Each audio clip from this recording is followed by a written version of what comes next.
I am recording now. Hello and welcome.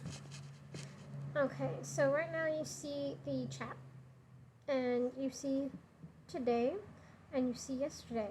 Well, yesterday I was planning on reading, but one of my dogs attacked my other dog. And she got hurt just a little bit.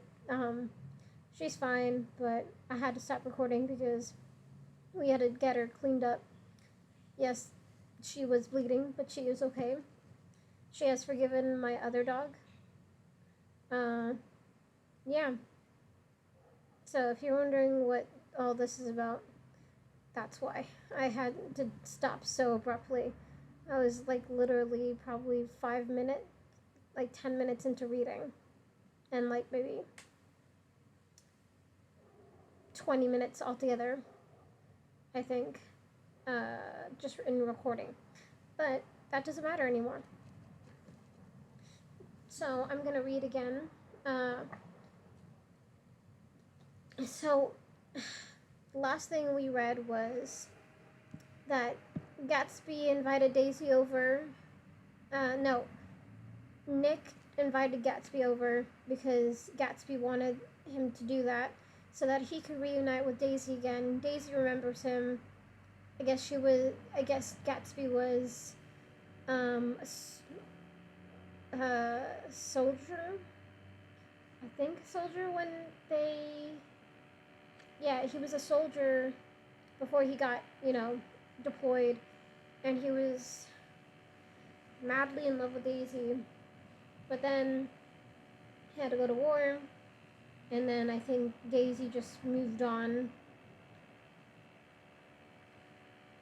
because she didn't hear from him for a while, and then that's when she married Tom, and then after that they reunited, and then Gatsby held a party, and Daisy and Tom went to that party.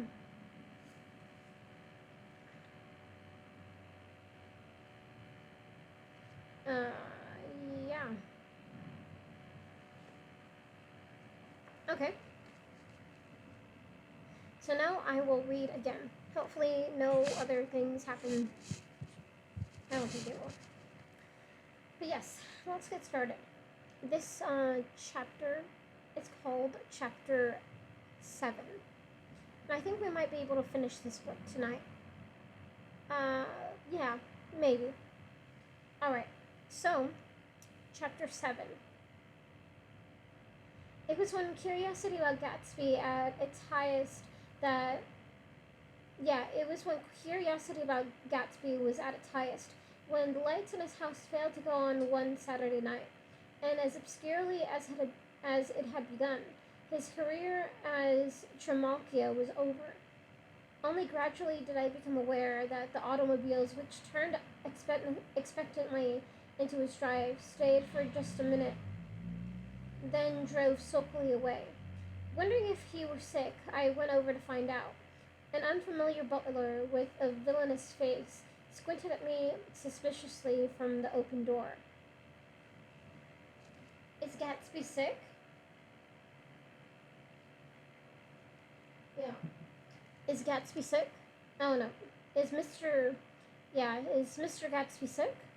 Nope. After a pause, he added, Sir, in a dilatory, grudging way.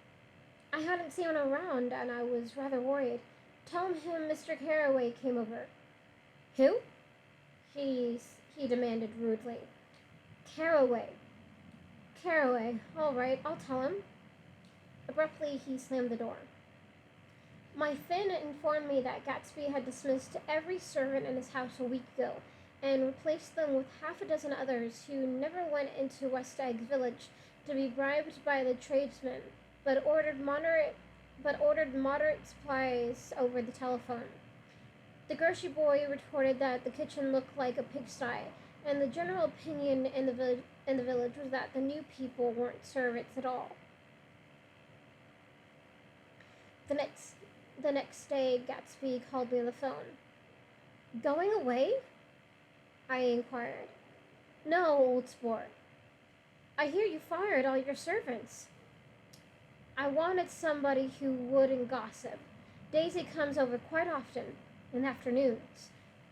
So the whole caravansary was so the whole caravansary had fallen in like a card house at the disapproval in her eyes. There's some people there's some people Wolfsham there's some people Wolfsham wanted to do something for. They're all brothers and sisters. They used to run a small hotel. I see. He was calling up at Daisy's request. Would I come to lunch would I come to lunch at her house tomorrow? Miss Baker would be there. Half an hour later,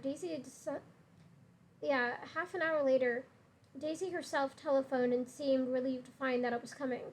Something was up, and yet I couldn't believe that they would choose this occasion for a scene, especially for the rather harrowing scene that Gatsby had outlined in the garden. The next day was broiling, almost the last, certainly the warmest, of the summer.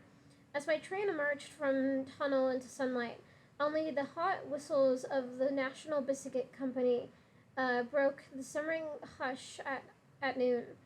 The straw seats.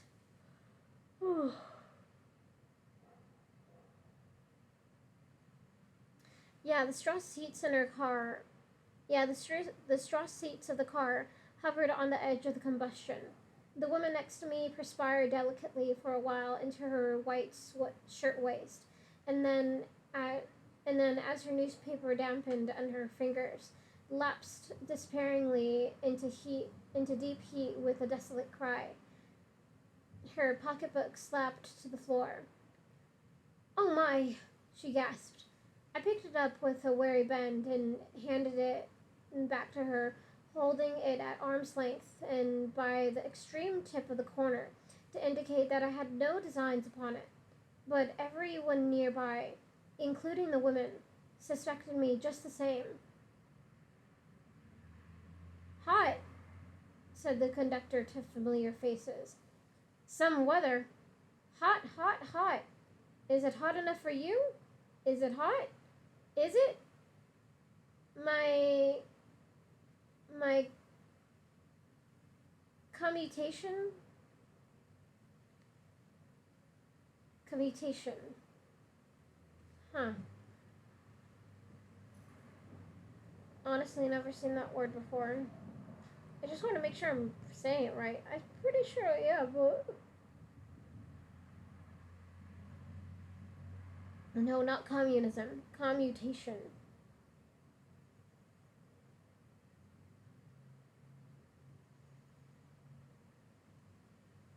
Oh, yeah. Commutation. Yep. Yeah, my commutation ticket came back to me with a dark strain from his hand. That anyone should care in this heat whose flushed lips he kissed, those head whose head made damp the pajama pocket over his heart. Yeah. That anyone should care in this heat whose flushed lips he kissed, whose head made damp the pajama pocket over his heart. Through the walls of the Buchanan's house blew a faint wind, carrying the sound of the telephone bell out to Gatsby and me as we waited at the door.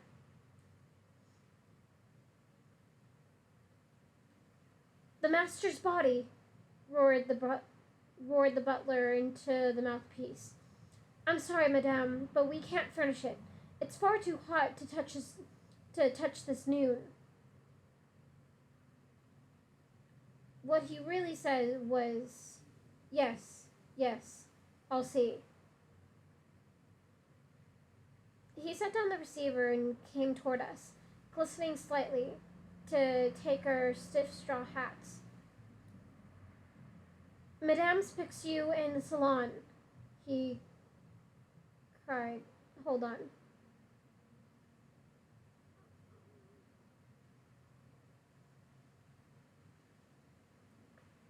Yeah, Madame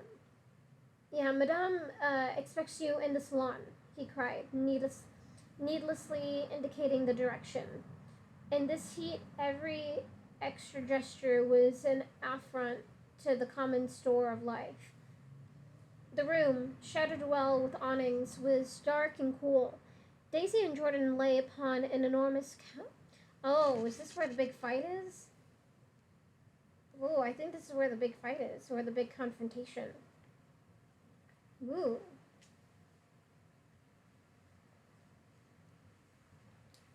Yeah. Daisy and Jordan lay upon an enormous couch, like silver idols.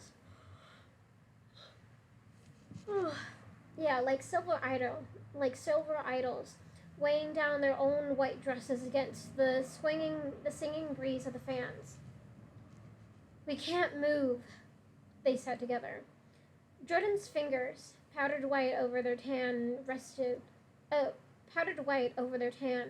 rested for a moment in mine. And Mr. Thomas Buchanan, the athlete? I inquired. Simultaneously, I heard his voice, gruff, muffled, husky, at the hall telephone. Gatsby stood in the center of the crimson carpet and gazed around with fascinated eyes. Daisy watched him and laughed her sweet, exciting laugh. A tiny gust of powder rose from her bosom into the air. The rumor is, whispered Jordan, that that's Tom's girl on the telephone. We were silent. The voice in the hall rose high with annoyance.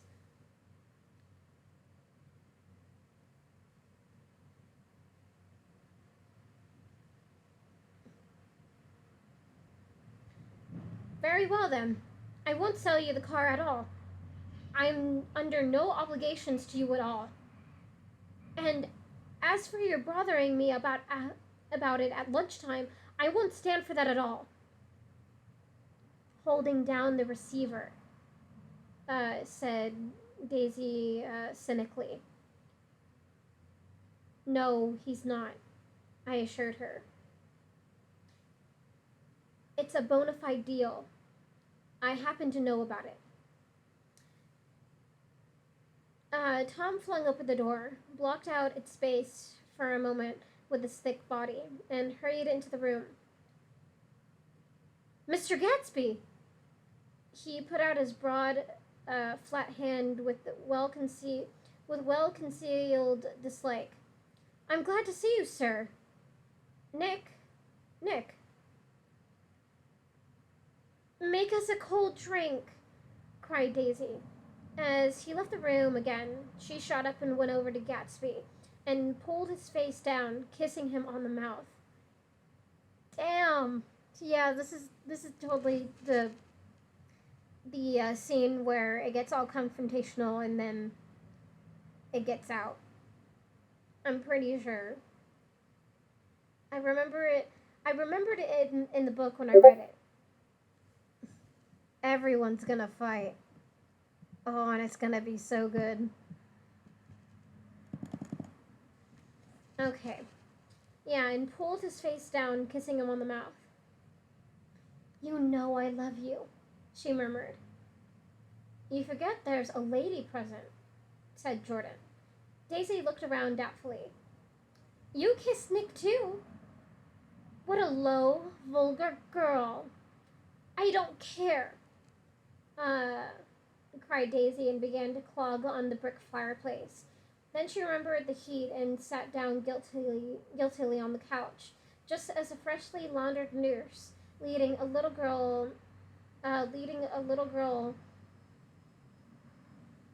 Oh, I hate how there's no commas in here.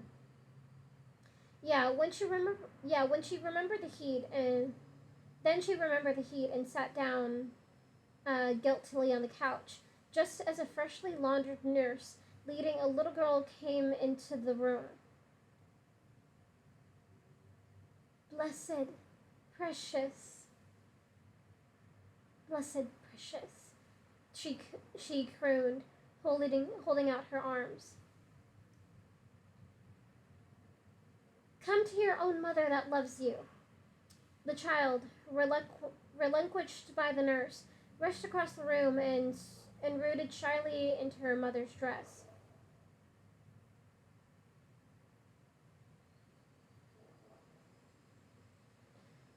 The blessed precious, the blessed precious. Did mother get powder on your yellow? Yeah, did mother get powder on your old yellowy hair? Stand up now and say howdy do. Gatsby and I, in turn, leaned down and took the small, reluctant hand. Afterward, he kept looking at the child with surprise. I don't think he had ever really believed in its existence before. I got dressed before luncheon, said the child, turning eagerly to Daisy. That's because your mother wanted to show you off. Her face bent into the single wrinkle of the small white neck. You dream, you absolute little dream. Yes, admitted the child calmly. Aunt Jordan's got a white dress on. Aunt Jordan's got on a white dress too. How do you like Mother's friends? Daisy turned her around so that she faced Gatsby. Do you think they're pretty? Where's Daddy? She doesn't look like her father, explained Daisy. Explained Daisy. She looks like me. She's got my hair and shape of the face. Daisy sat back upon the couch. The nurse took a step forward and held out her hand. Come, Pammy. Goodbye, sweetheart. With a reluctant backward glance, the well-disciplined child held to her nurse's hand and was pulled out of the door. Just as Tom came back, preceding 4 gin rickeys that clicked full with ice. Gatsby took up his drink. They certainly look cool, he said with visible. Yeah, they certainly look cool, he said with visible tension. We drank in long, greedy swallows. I read somewhere that the sun's getting hotter every year, said Tom genially. Yeah, genially. It seems that pretty soon the Earth's going to fall into the sun. Or wait a minute, it's just the opposite. The sun's getting colder every year. Come outside, he suggested to Gatsby. I'd like you to have a look at the place. I went with them out to the veranda. On the green, stagnant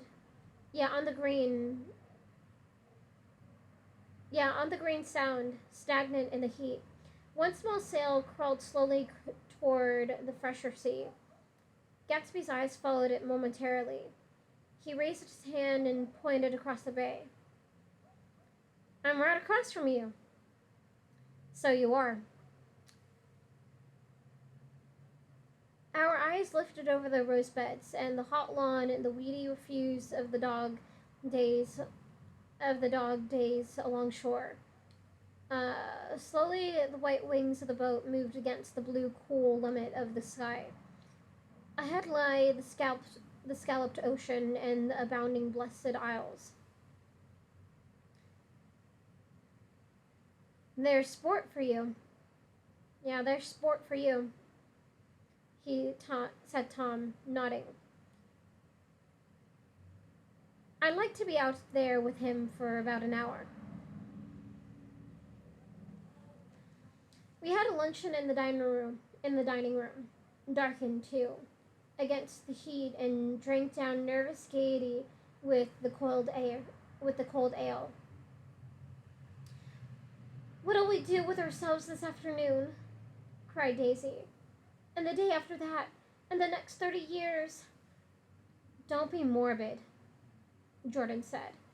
Life starts all over again when it gets crisp in the fall.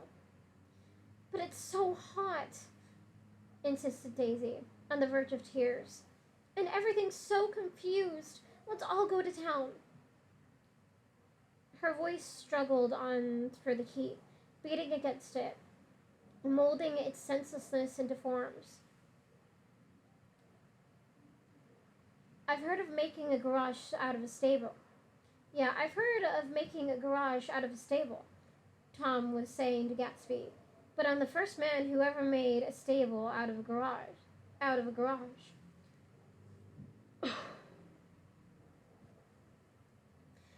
Who wants to go to town? Demanded Daisy insistently. Gatsby's eyes floated toward her. Ah, she cried. You look so cool. Their eyes met, and they stared together at each other, alone in space. With an effort, she glanced down at the table. Oh, yeah, this is the scene. You always look so cool, she repeated. She had told him that she loved him, and Tom Buchanan saw. He was astounded. His mouth opened a little, and he looked at Gatsby and then back at Daisy, as if he had just recognized her as someone he knew a long time ago. You resemble the advertisement of the man, she went on innocently. You know, the advertisement of the man? All right, broke in Tom quickly. I'm perfectly willing to go to town. Come on, we're all going to town. He got up, his eyes still flashing between Gatsby and his wife. No one moved. Come on! His temper cracked a little. What's the matter anyhow? If we're going to town, let's start. His hand, trembling with his effort at self-control, bore his lips the last of his glass of ale. Daisy's voice got us to our feet and out on the blazing gravel drive. Are we just going to go? She objected. Like this? Aren't we going to let anyone smoke a cigarette first? Everybody smoked all through lunch. Oh, let's have fun, she begged him. It's too hot to fuss. He didn't answer. Have it your own way, she said. Have it your own way, she said. Come on, Jordan. They went upstairs to get ready while we three men stood there shuffling the hot pebbles with our feet. The silver curve of the moon hovered already in the western sky. Gatsby started to speak, changed his mind, but not before Tom wheeled and faced him expectantly. Pardon me? Have you got your stables here? Asked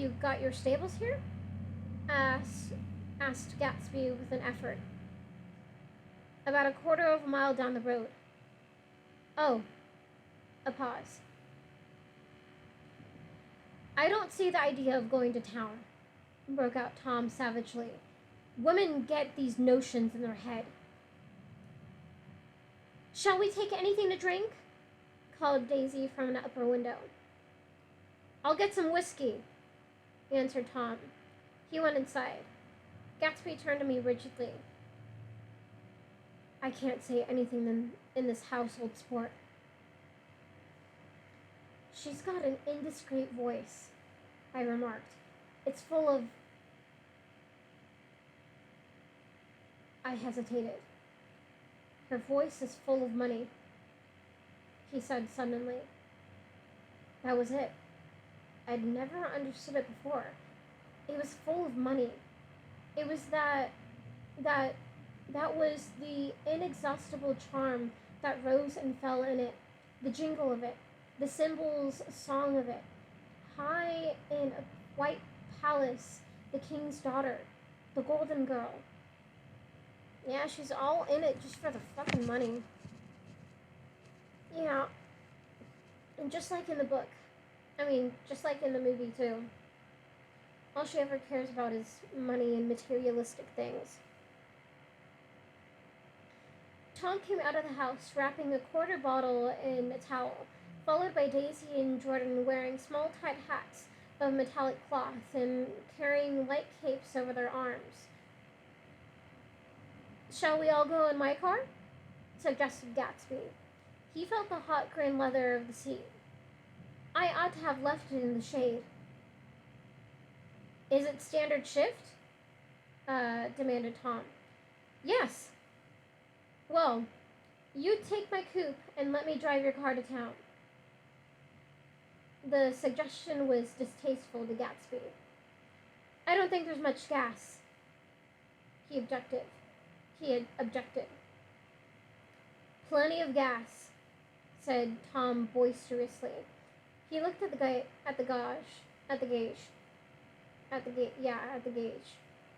"And if it runs out, I can stop at a drugstore. You can buy anything at a drugstore nowadays." A pause followed this apparently pointless remark. Daisy looked at Tom frowning, Daisy looked at Tom frowning, and an indefinable expression, at once definitely unfamiliar and vaguely unrecognizable, as if I had only heard it described in words, passed over Gatsby's face. "Come on, Daisy," said Tom, pressing her with his hand toward Gatsby's car. "I'll take you in this circus wagon." He opened the door, but she moved out of the circle of his arm. "You take Nick and Jordan. We'll follow you in the coupe." She walked close to Gatsby, touching his coat with her hand. Oh yeah, now it's starting.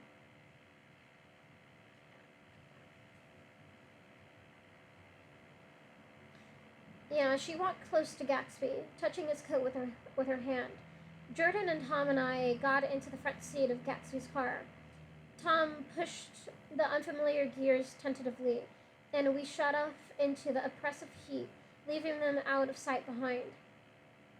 "Did you see that?" demanded Tom. "See what?" He looked at me keenly, realizing that Jordan and I must have known all along. "You think I'm pretty dumb, don't you?" he suggested. "Perhaps I am, but I have almost a second sight. Sometimes that tells me what to do. Maybe you don't believe that, but science..." He paused.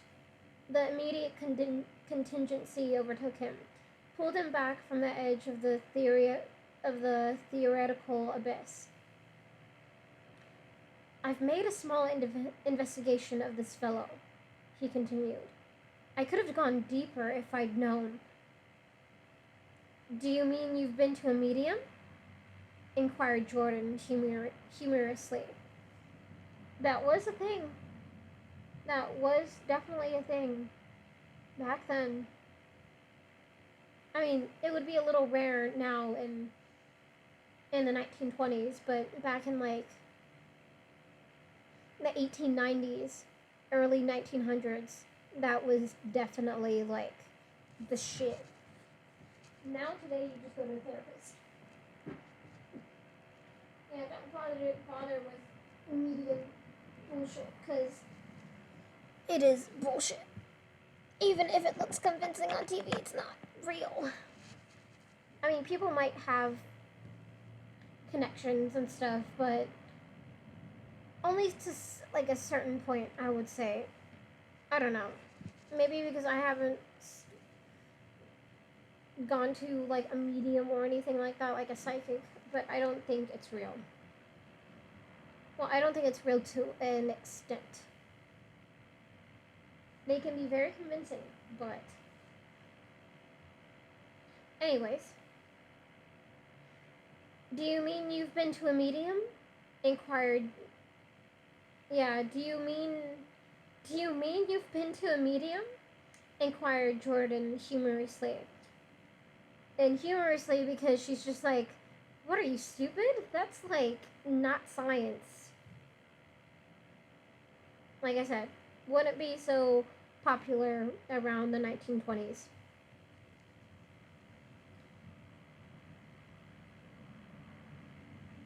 What? Confused, he stared at us as we laughed. A medium? About Gatsby. About Gatsby? About Gatsby? No, I haven't. I said I've been making a small investigation of his past. And you found he was an Oxford man, said Jordan helpfully. An Oxford man? He was incredulous. Like hell he is. He wears a pink suit. Nevertheless, he's an Oxford man. Oxford, New Mexico, snorted Tom contemptuously. Or something like that. Listen, Tom, if you're such a snob, why don't you invite him to lunch? Uh, demanded Jordan crossly. Daisy invited him. Oh, wait, did I say that right? Let me say that again. Listen, Tom, if you're such a snob, why did you invite him to lunch? Demanded Jordan crossly. Daisy invited him. She knew him before we were married, God knows where. We were all irritable now with the fading ale and aware of it. We drove for a while in silence. Then, as Dr. T.J. Uckelberg's faded eyes came into sight down the road, I remembered Gatsby's caution about gasoline. We've got enough to get us to town, said Tom. But there's a garage right here, objected Jordan. I don't want to get stalled in this baking heat. Yeah, I don't want to get stalled in this baking heat. Tom threw on both brakes impatiently, and we slid to an abruptly dusky stop under Wilson's sign. After a moment, the proprietor emerged from the interior of his establishment and gazed hollow-eyed at the car. Let's have some gas, cried Tom roughly. What do you think we stopped for? To admire the view? I'm sick, said Wilson without moving. I've been sick all day. What's the matter? I'm all run down. Well, shall I help myself? Tom demanded. You sounded well enough on the phone. With an effort, Wilson left the shade and in support of the doorway, and breathing hard, unscrewed the cap of the tank. In the sunlight, his face was green. I didn't mean to interrupt your lunch, he said, but I need money pretty bad, and I was wondering what you were going to do with your old car. How do you like this one? Inquired Tom. I bought it last week. It's a nice yellow one. Yeah, it's a nice yellow one, said Wilson as he strained at the handle. Like to buy it? Big chance. Wilson smiled faintly. No, but I can make some money. No, but I can make some money with the other. What do you want money for? What do you want money for all of a sudden? I've been here too long. I want to get away. My wife and I want to go west.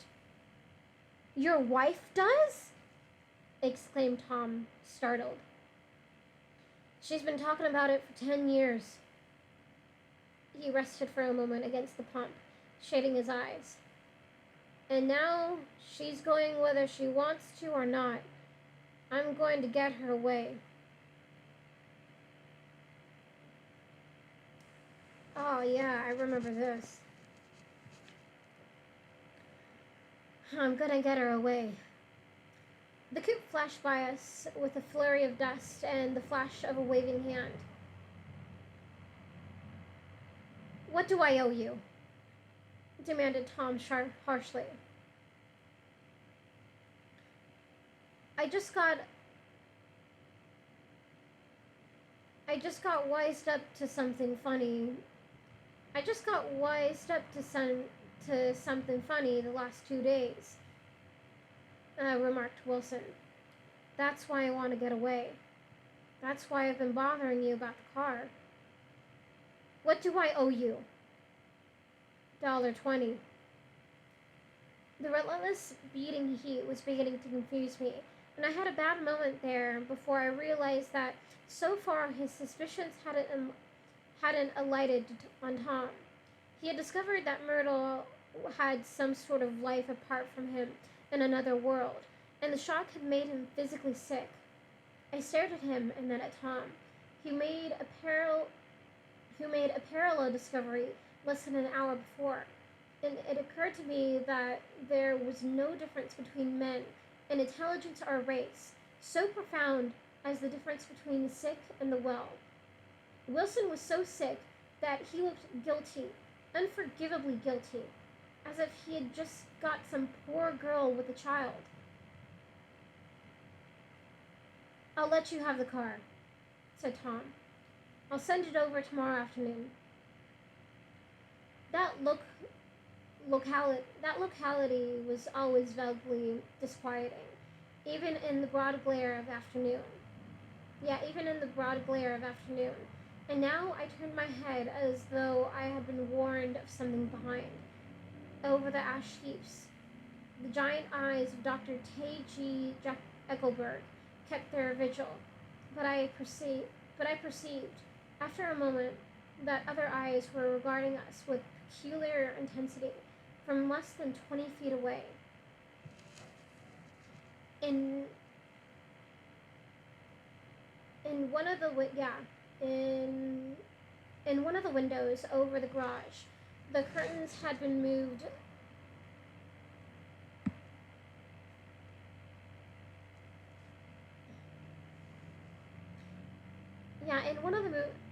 In one of the windows over the garage, the curtains had been moved aside a little, and Myrtle Wilson was peering down at the car. So engrossed was she that she had no consciousness of being observed, and one emotion after another crept into her face like objects into a slowly developing picture. Her expression was curiously familiar. It was an expression I had often seen on women's faces, but not on Myrtle Wilson's face. It seemed purposeless and inexplicable until I realized that her eyes, wide with jealous terror, were not fixed on Tom, but on Jordan Baker, whom she took to be his wife. There was no confusion like the confusion of a simple mind, and as we drove away, Tom was feeling the hot whips of panic. His wife and his mistress, until an hour ago secure and inviolate,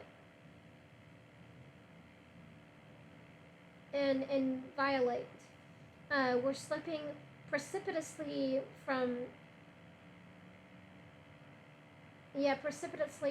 his control. Instinct made him step on the accelerator with the double purpose of overtaking Daisy and leaving Wilson behind, and we sped along toward Astoria at 50 miles an hour until, among the spidery girders of the elevated, we came in sight of the easygoing blue coupe.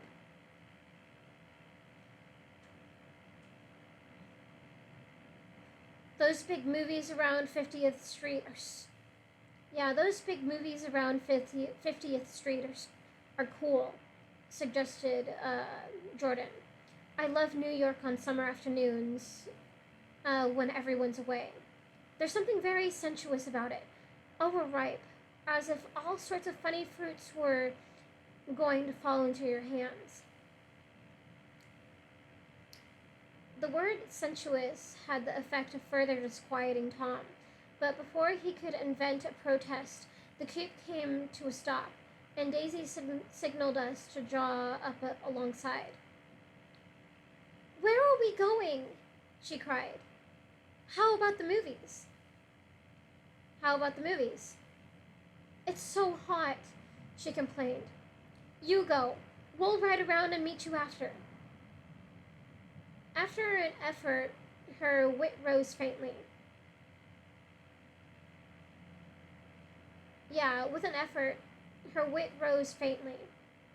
"We'll meet you on some corner. I'll be the man smoking 2 cigarettes."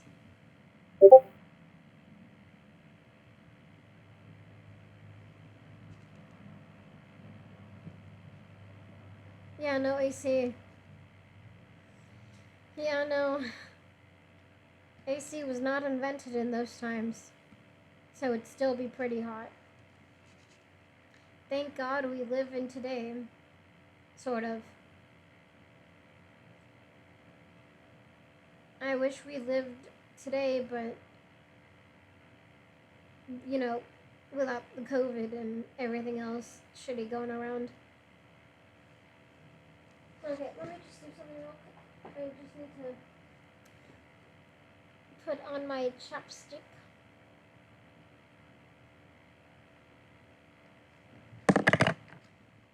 Okay.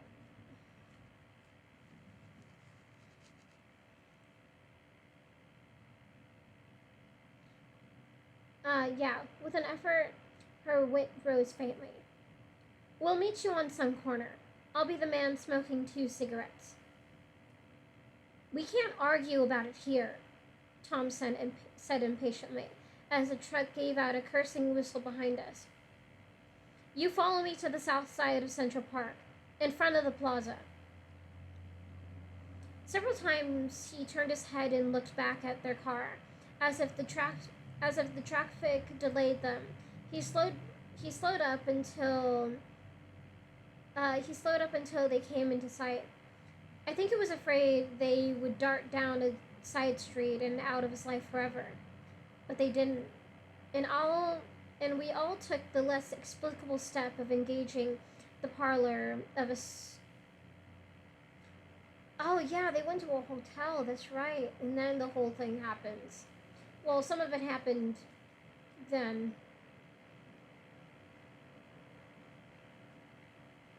But yes.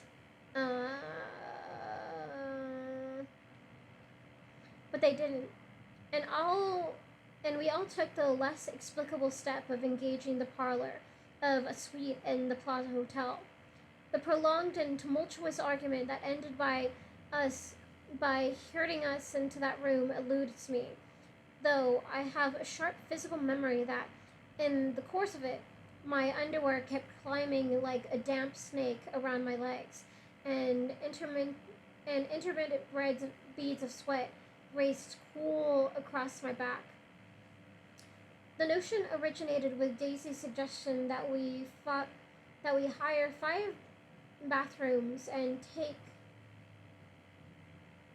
Yeah, the notion originated with Daisy's suggestion that we hire 5 bathrooms and take cold baths, and then assumed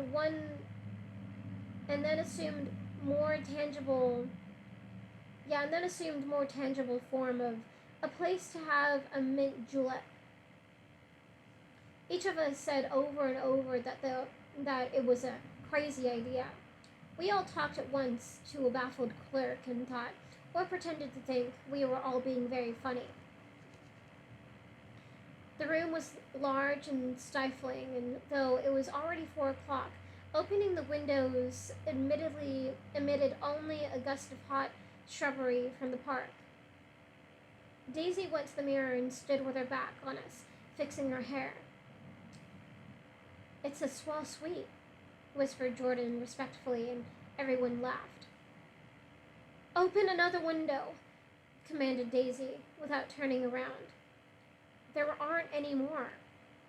"Well, we'd better telephone for an axe." "The thing to do is to forget about the heat," said Tom impatiently. "You make it 10 times worse by crabbing about it." He unrolled the bottle of whiskey from the towel and put it on the table. Why not let her alone, old sport? Remarked Gatsby. You're the one that wanted to come to town. Oof.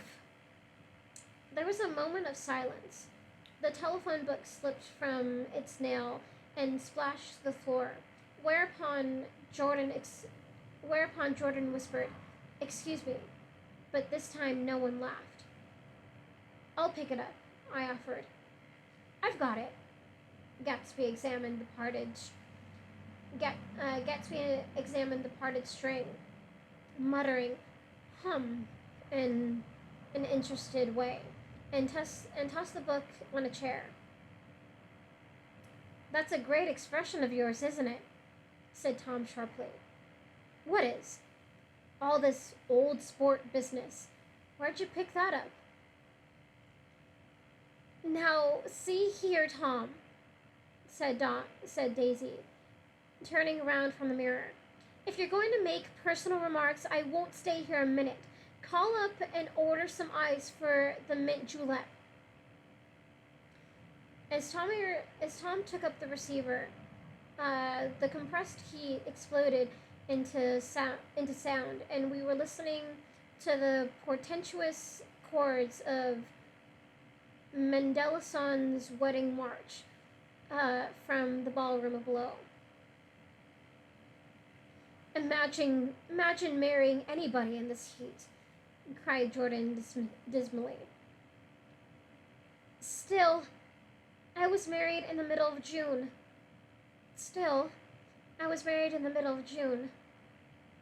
Daisy remembered. "Louisville in June. Somebody fainted. Who was it? Yeah, who was it fainted, Tom?" "Biloxi," he answered shortly. "A man named Biloxi. Biloxi. And he made boxes. That's a fact. And he was from Biloxi, Tennessee. They carried him into my house," appended Jordan, "because we lived just 2 doors from the church, and he stayed 3 weeks until Daddy told him he had to get out. The day after he left, Daddy died." After a moment, she added, as if she might have sounded irreverent, "There wasn't any connection." "I used to know a Bill Biloxi from Memphis," I remarked. "That was his cousin. I knew his whole family history before he left. He gave me an aluminum putter that I use today."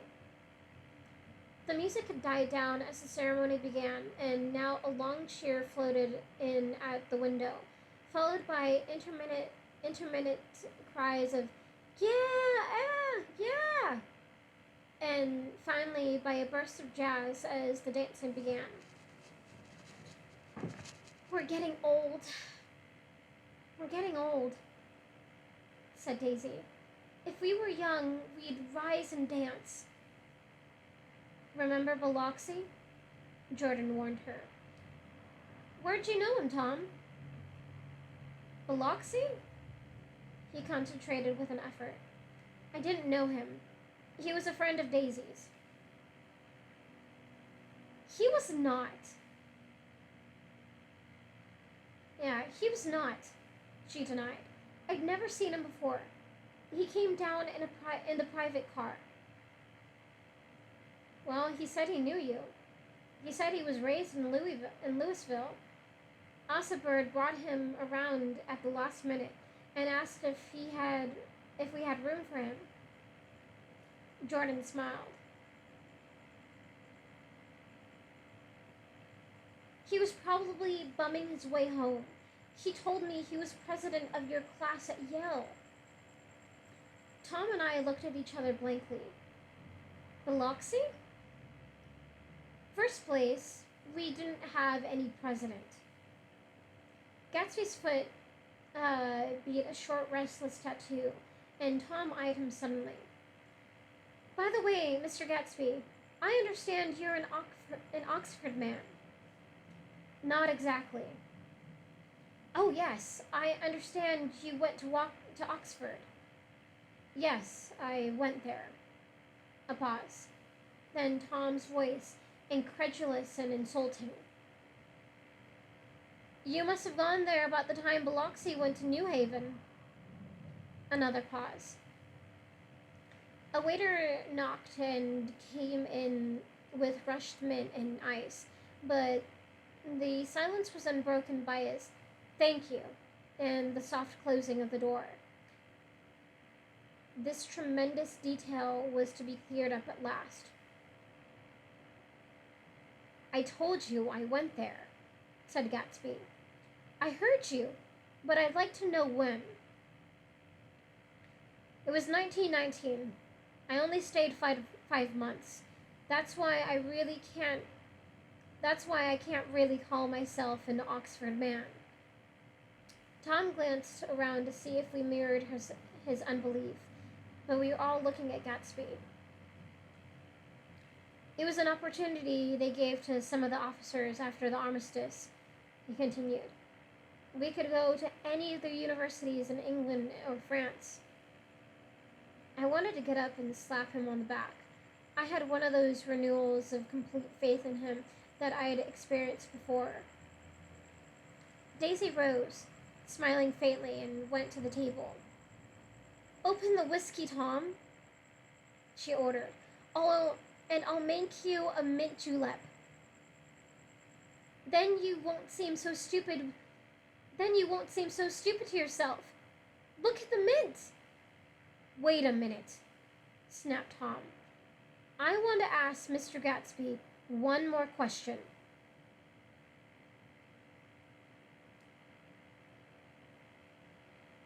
Go on, Gatsby said politely. What kind of a row are you trying to cause in my house anyhow? They were out in the open at last, and Gatsby was content. He isn't causing a row. Daisy looked desperately from one to the other. You're causing a row. Please have a little self-control. Self-control? Repeated Tom incredulously. I suppose the latest thing is to sit back and let Mr. Nobody from nowhere make love to your wife. Well, if that's the idea, you can count me out. Nowadays, people begin by sneering at family life and family institutions, and next they'll throw everything overboard and have intermarriage between black and white. Racist.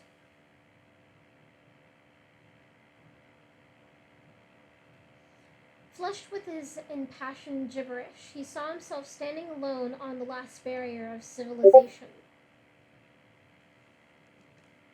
I know, right? Kick this guy's ass. Disgusting.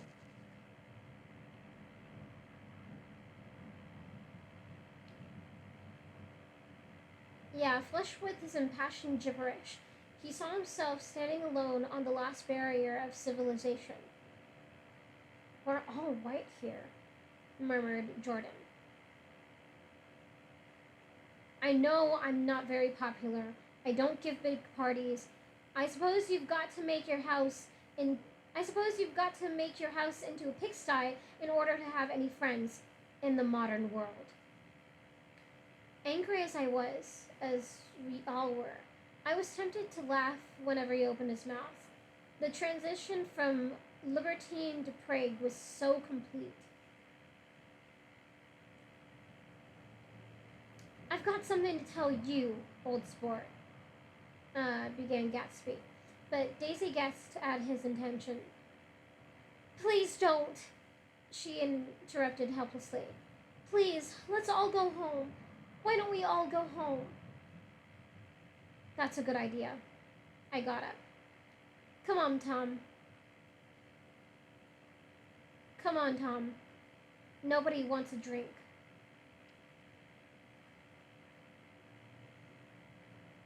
I want to know what Mr. Gatsby has to tell me. Your wife doesn't love you, said Gatsby quietly. She's never loved you. she loves me. You must be crazy, exclaimed Tom automatically. Gatsby sprang to his feet, vivid with excitement. She never loved you, do you hear? He cried. She only married you because I was poor and she was tired of waiting for me. It was a terrible mistake, but in her heart she never loved anyone except me. At this point, Jordan and I tried to go out, but Tom and Gatsby insisted with competitive firmness that we remain, as though neither of them had anything to conceal, and it would be a privilege to partake vicariously in their emotions. Sit down, Daisy. Tom's voice groped unsuccessfully for the paternal note. What's been going on? I want to hear all about it. I told you what's been going on, said Gatsby. Going on for 5 years, and you didn't know. Tom turned to Daisy sharply. You've been seeing this fellow for 5 years? Not seeing, said Gatsby. No, we couldn't meet, but both of us loved each other all that time, old sport, and you didn't know. I used to laugh sometimes.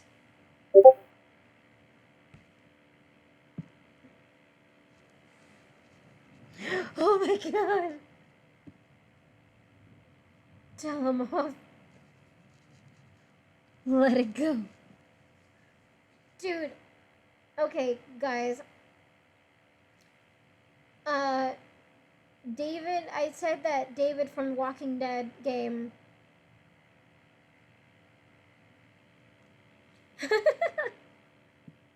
This is David from the Walking Dead game, and this is all I can imagine is Tom.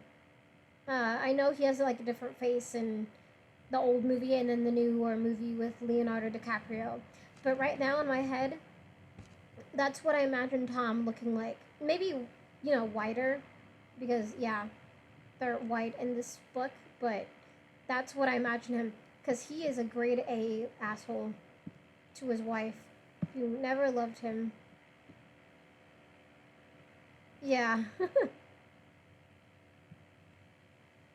Yeah, and the tell him off option, we thought it was gonna be like, you gotta stop being so toxic and mean and abusive. But instead, when you pick this option, it's just like, your wife doesn't love you. She wants to leave you.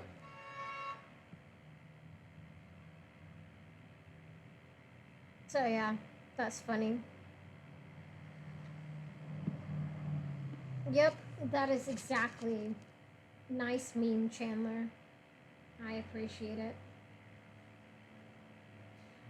Okay.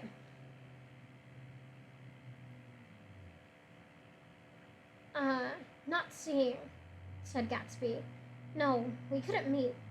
But both of us loved each other all that time, old sport, and you didn't know. I used to laugh sometimes, but there was no laughter in his eyes. To think that you didn't know. Oh, that's all. Tom tapped his thick fingers together like a clergyman, and leaned back in his chair. You're crazy, he exploded. I can't speak about what happened 5 years ago because I didn't know Daisy then. And I'll be damned if I see how you got within a mile of her unless you brought the groceries to the back door. But all the rest of that's a goddamn lie. Daisy loved me when she married me, and she loves me now. No, said Gatsby, shaking his head. She does, though. The trouble is that sometimes she gets foolish ideas in her head and doesn't know what she's doing. He nodded sagely. And what's more, I love Daisy too. Once in a while, I go off on a spree and make a fool of myself, but I always come back, and in my heart, I love her all the time. You're revolting, said Daisy. She turned to me, and her voice, dropping an octave lower, filled the room with thrilling scorn. Do you know why we left Chicago? I'm surprised that they didn't treat you to the story of that little spree. Gatsby walked over and stood beside her.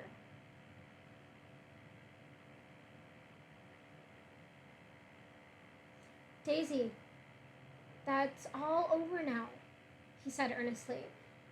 It doesn't matter anymore. Just tell him the truth, that you never loved him, and it's all wiped out forever. She looked at him blindly.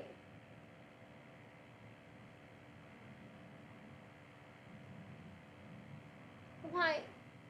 How could I love him? Possibly. You never loved him. She hesitated. Her eyes fell on Jordan and me with a sort of appeal, as though she realized at last what she was doing, and as though she had never all along intended doing anything at all. But it was done now.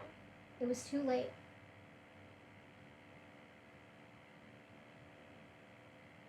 I never loved him, she said, with perceptible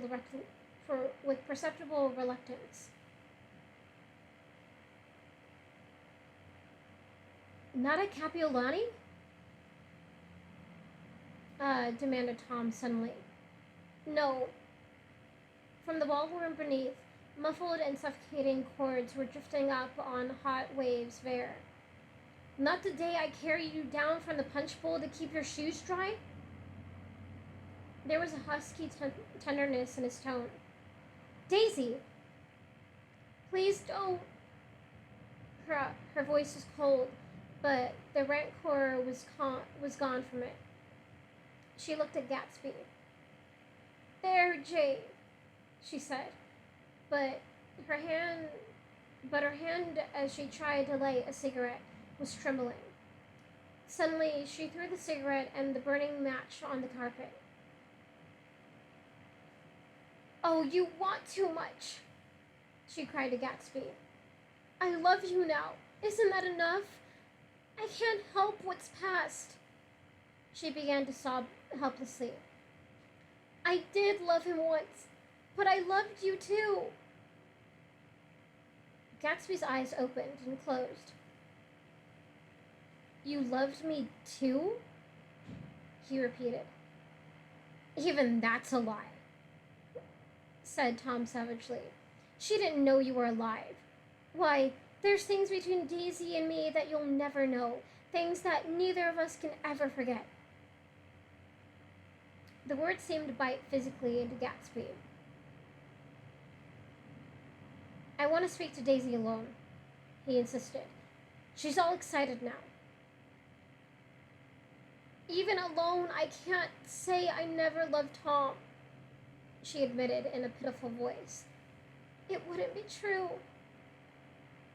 Of course it wouldn't, agreed Tom. She turned to her husband. As if it mattered to you, she said. Of course it matters. I'm going to take better care of you from now on. Don't you understand? Said Gatsby with a touch of panic. You're not going to take care of her anymore. I'm not.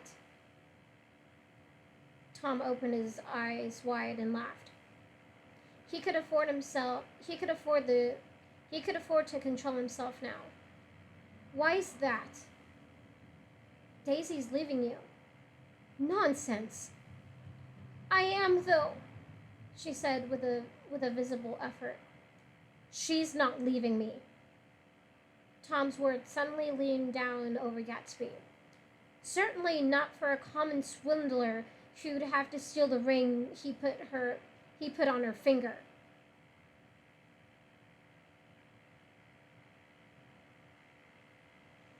I won't stand this, cried Daisy. Oh, please, let's get out. How are you, anyhow? Broke out Tom. You're one of the bunch that hangs around with Mayor Wolfsheim. That much I happen to know. I've made a little investigation into your affairs, and I'll carry it further tomorrow. You can suit yourself about that, old sport, said Gatsby steadily. I found out what your drugstores were. He turned to us and spoke rapidly. He and this Wolfsheim brought bought up a lot in. Uh, yeah, he and this Wolfsheim bought up a side of the side street drugstores here and in Chicago and sold grain alcohol over the counter. That's one of his little stunts. I picked him for a bootlegger the first time I saw him, and I wasn't far wrong. What about it? What about it? Said Gatsby politely. I guess your friend Walter Chase wasn't too proud to come in on it? And you left him in the lurch, didn't you? You let him go to jail for a month over in New Jersey. God, you ought to hear Walter on the subject of you. He came to us dead broke. He was very glad to pick up some money, old sport. Don't you call me old sport, he cried Tom. Gatsby said nothing. Walter could have you up on the betting laws too. Yeah, Walter could have you up on the betting laws too, but Wolfsheim scared him into shutting his mouth. That unfamiliar yet recognizable look was back on Gatsby's face. That drugstore's business is just small change, continued Tom slowly. But you've got something on now that Walter's afraid to tell me about. Yeah, but you've got something on now that Walter's afraid to tell me about.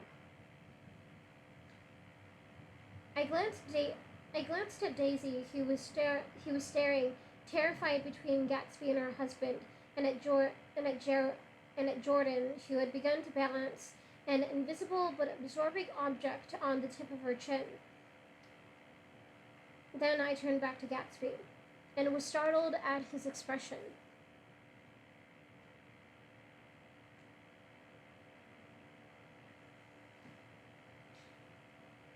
He looked, and this is said of in all contempt for the babbled slander of his garden, as if he killed a man.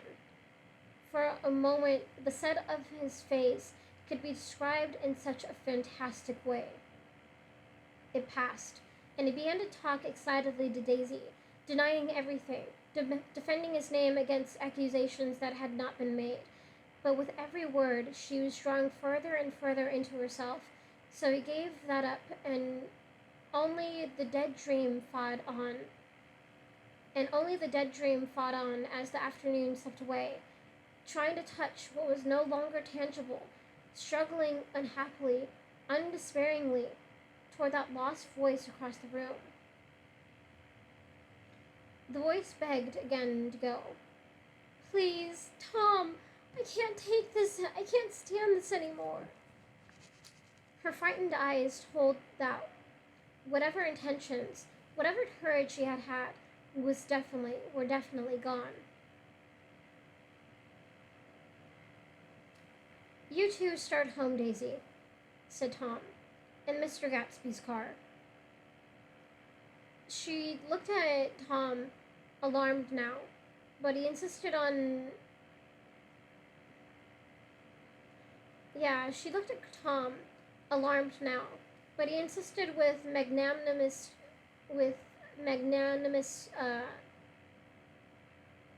scorn.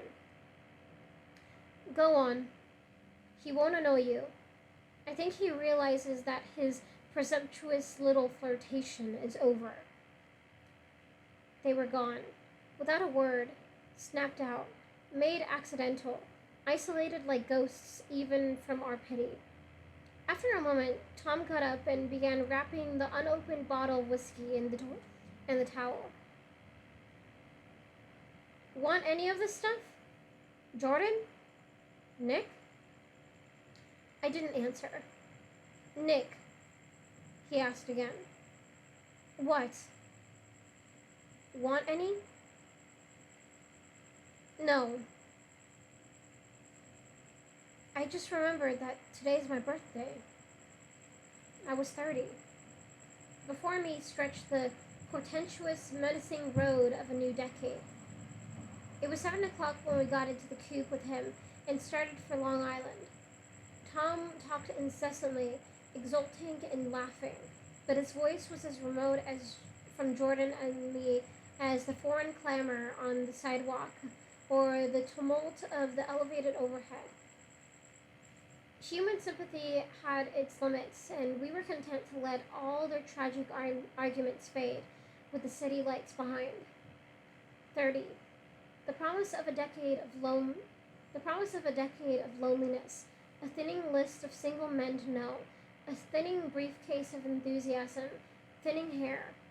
But there was Jordan beside me, who, unlike Daisy, was too wise ever to carry well-forgotten dreams from age to age.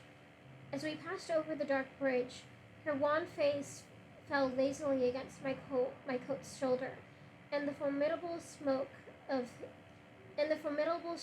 30 died away with the reassuring pressure of her head. So we drove on toward death through the cooling twilight. The young Greek, Michelaus?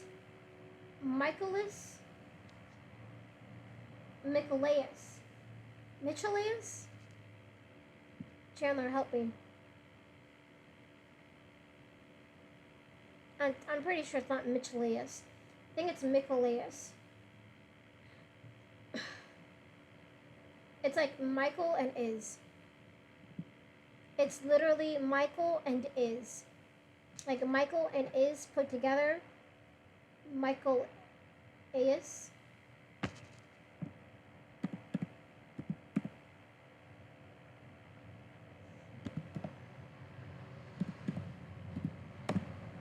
That. So Michelaus, I'm pretty sure, I'm like thinking maybe that's how it's spelled.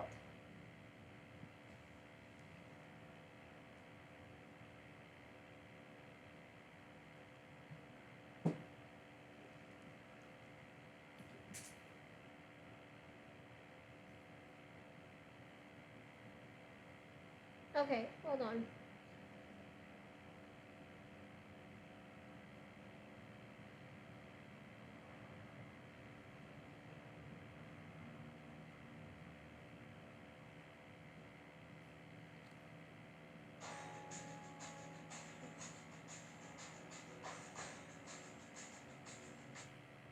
Hold on.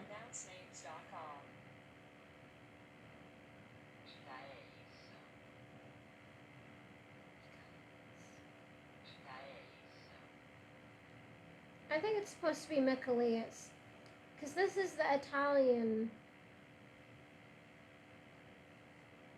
Hold on. Young Greek Michelaus. Here are some pictures that match. No. Michelaus. Not Nicholas. No. Michaelis.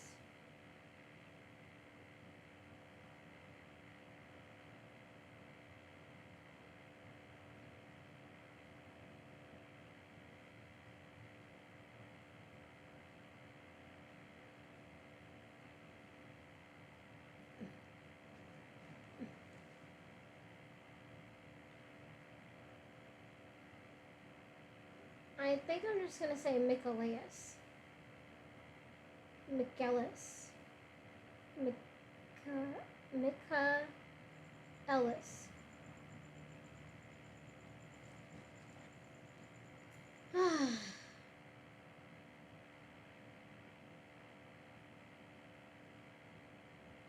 Greek.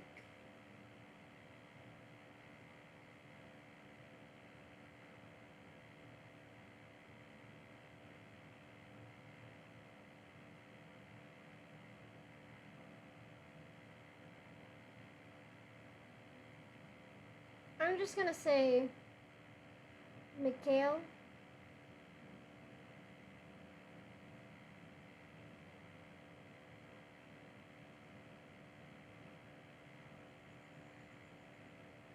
Michaelis. Michaelis.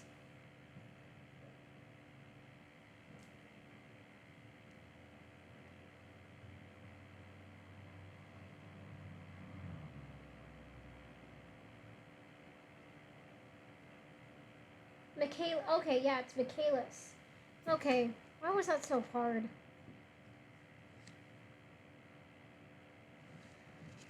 Okay.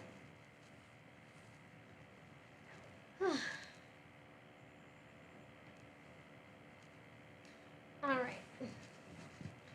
Yeah, the young Greek Michaelis.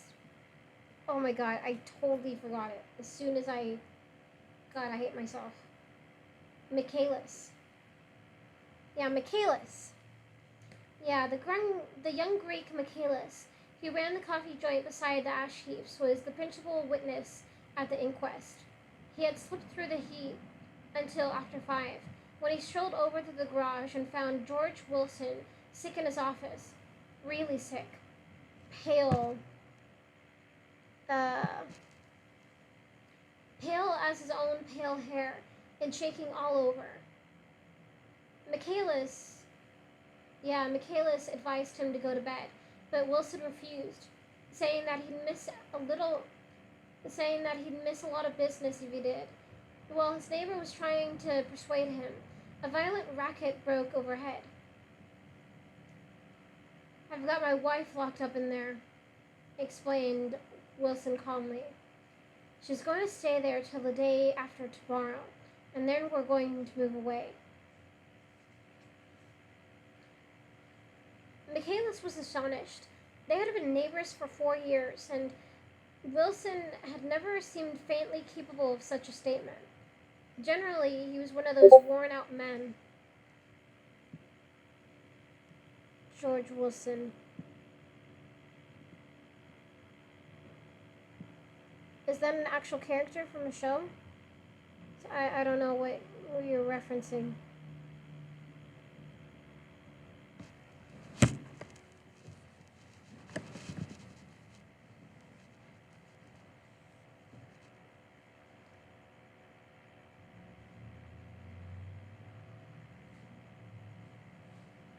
Oh, I've never seen Dennis the Menace. Or, yeah. Yeah, I've never seen or heard of Dennis the Menace. Well, I've heard of Dennis the Menace, but I've never, seen or read or whatever.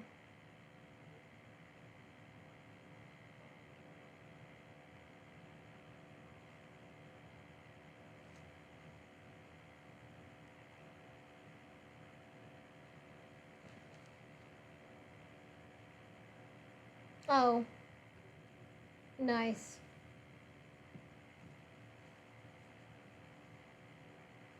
Alright, but yeah.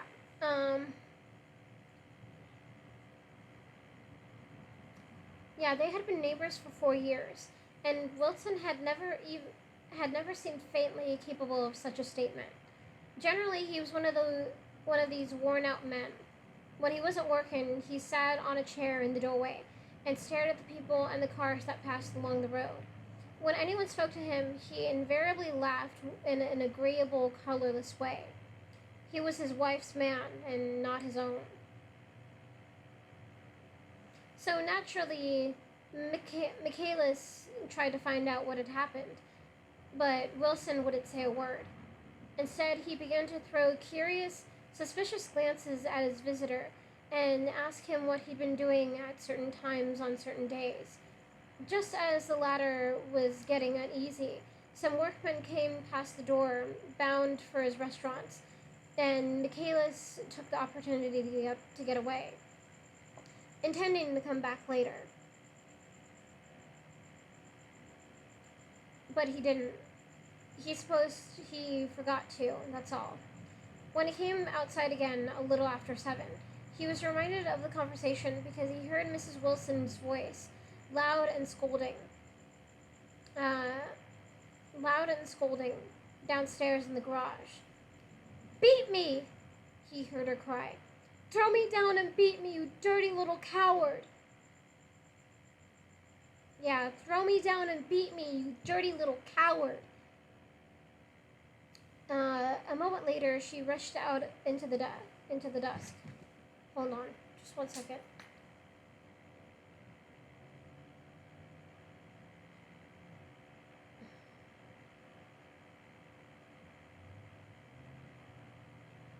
There we go. Yes. Okay. Yeah. A moment later, she rushed out into the dusk, waving her hands and shouting. Before he could move from his door to the.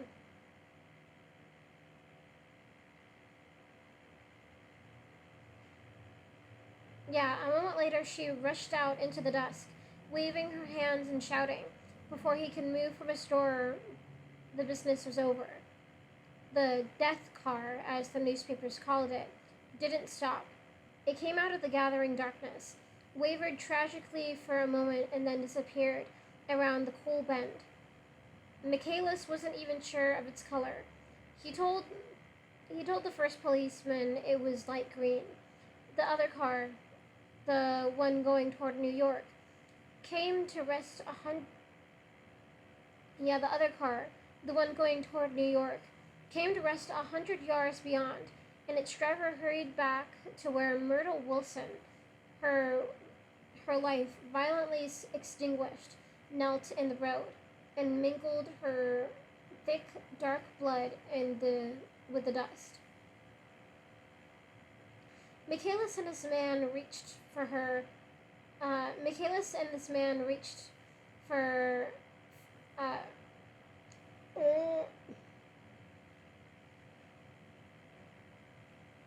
Jesus, when does this fucking chapter end? This is such a fucking long chapter.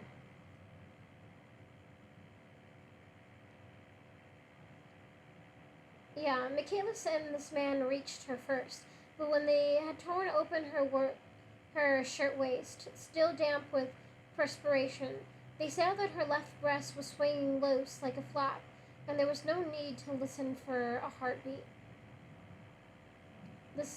The mouth was wide open and ripped at the corners as though she had choked a little in giving up the tremendous vitality she had stored so long.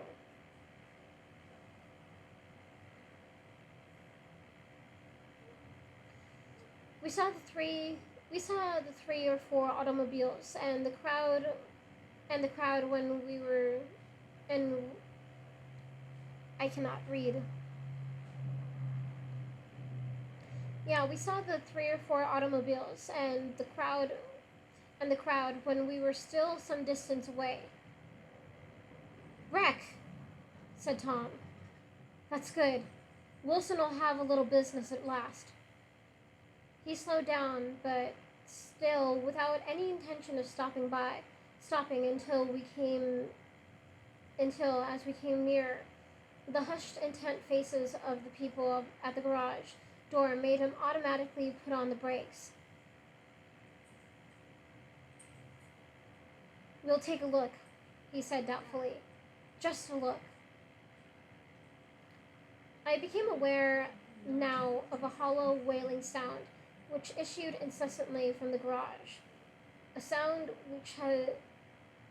which, as we got out of the coupe and walked toward the door, revolved itself into the words, "Oh my God," uttered over and over in a gasping moan. There's some bad trouble here, said Tom excitedly. He reached up on tiptoes and peered over a circle of heads into the garage, which was lit only by a yellow light in the swinging wired basket overhead. Then he made a harsh sound in his throat, and with a violent, thrusting movement of his powerful arms, pushed his way through.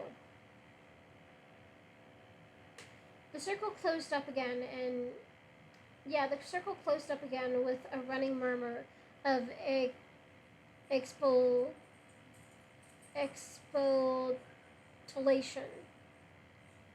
Expostulation. Yeah, expostulation.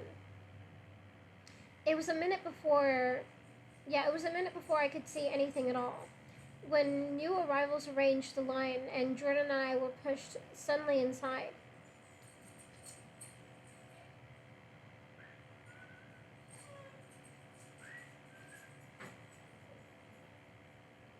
Myrtle Whistlin's body, wrapped in a blanket, and then in another blanket as though she suffered from a chill in the hot night, lay on a work table by the wall, and Tom, with his back to us, was bending over it, motionless. Next to him stood a motorcycle policeman, taking down names as much sweat with much sweat and correction in this little book. At first I couldn't find the source of the high groaning words that echoed clamorously through the bare garage. Then I saw Wilson standing on the raised threshold of his office, swaying back and forth and holding the doorposts with both hands. Some man was talking to him in a low voice and attempting from time to time to lay a hand on his shoulder, but Wilson neither heard nor saw. His eyes would drop slowly from the swinging light to the laden table by the wall, and then jerk back to the light again. And he gave out incessantly his high horrible call. Oh my God! Oh my God! Oh my God! Oh my God! Presently, Tom lifted his head with a jerk, and after staring around the garage with glazed eyes, addressed a mumbled, incoherent remark to the policeman.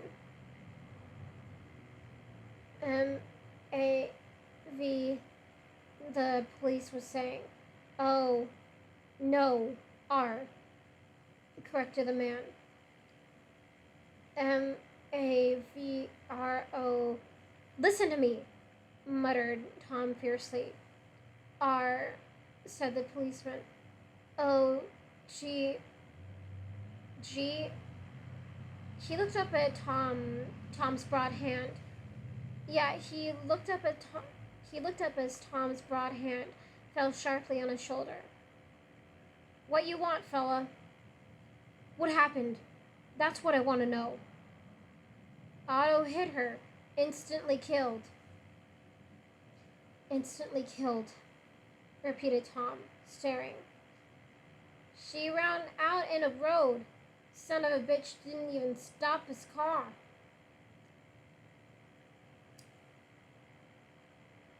There were two cars, said Michaelis. One coming, one going. See? Going where? Said the policeman keenly. One going each way. Well, His hand rose toward the blankets, but stopped halfway and fell to his side.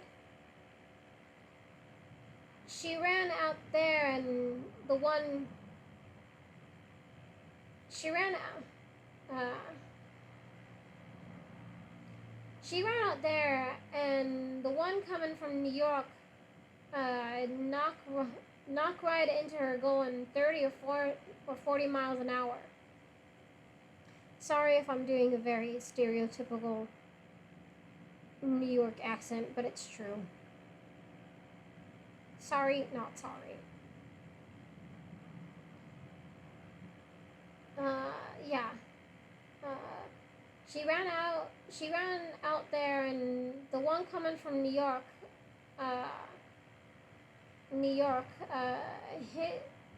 knocked right into her going 30 or 40 miles an hour. What's the name of this place here? What's the name of this place here? Demanded the officer. Hasn't got a name.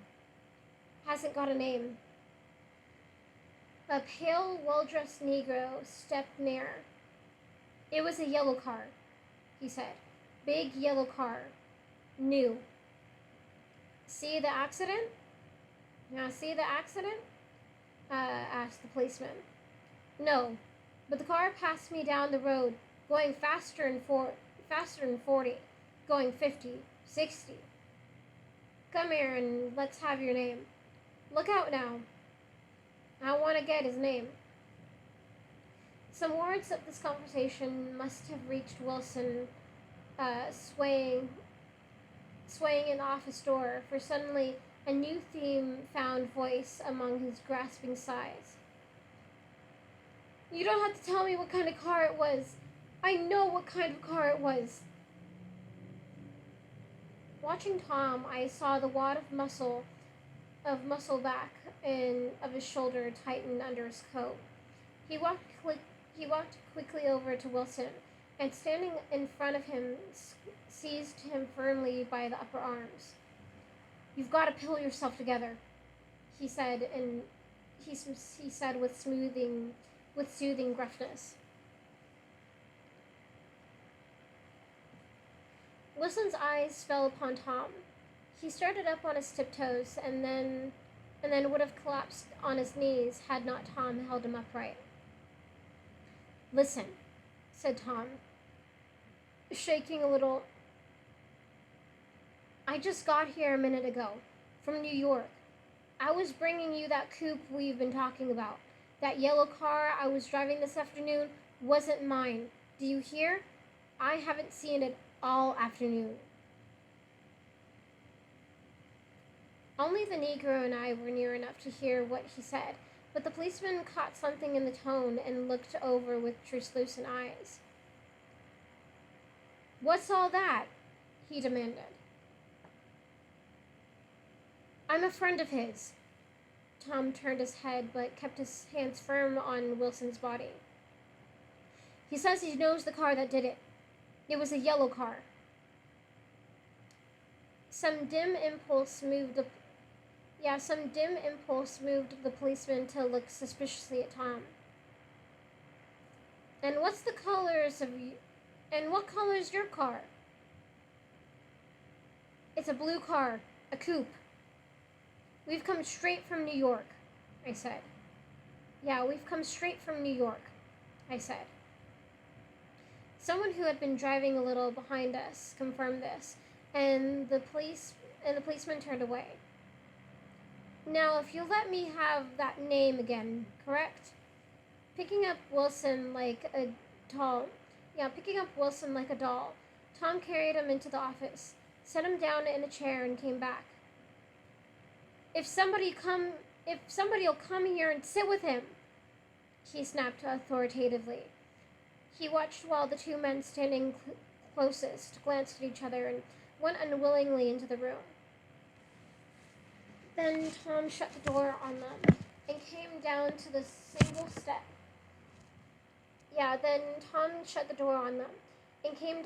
step. His eyes avoiding the table. As he passed close to me, he whispered, Let's get out.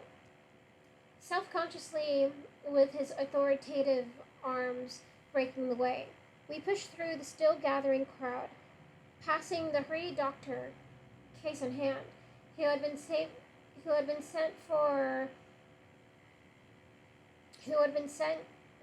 in wild hope half an hour ago. Tom drove slowly until we were beyond the bend. Then his foot came down hard, and the coupe raced along through the night. In a little while, I heard a low, husky sob and saw that the tears were overflowing down his face. That goddamn coward, he whispered. He didn't even stop his car.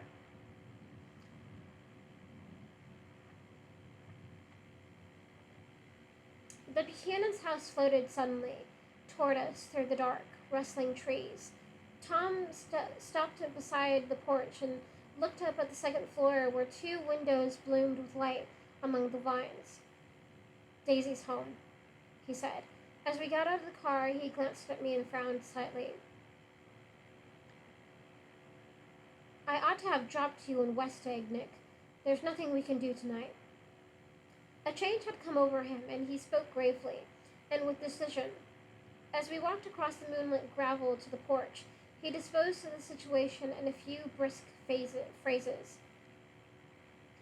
I'll telephone for a taxi to take you home, And while you're waiting, you and Jordan better go in the kitchen and have them get you some supper, if you want any. He opened the door. Come in. No thanks, but I'll be glad if you'd order me a taxi. I'll wait outside. Jordan put her hand on my arm.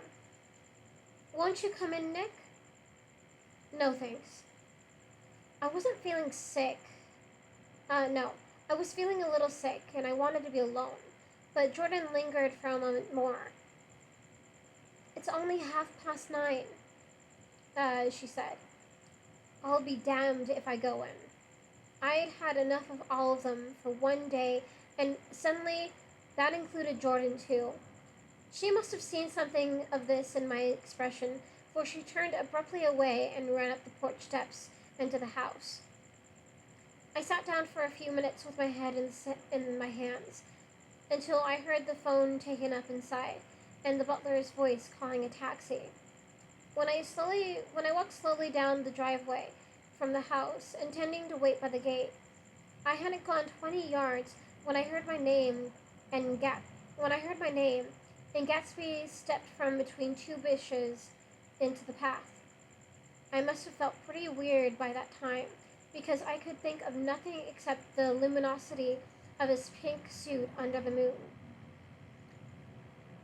What are you doing? I inquired. Just standing here, old sport. Somehow that seemed a despicable occupation. For all I knew, he was going to rob the house in a moment. I wouldn't have been surprised to see sinister faces, the faces of Wolfsheim's people, behind him in the dark shrubbery. Did you see any trouble on the road? Did you see any trouble on the road? He asked after a minute. Yes. He hesitated. Was she killed? Yes. I thought so. I told Daisy I thought so. It's better that the shock should all come at once.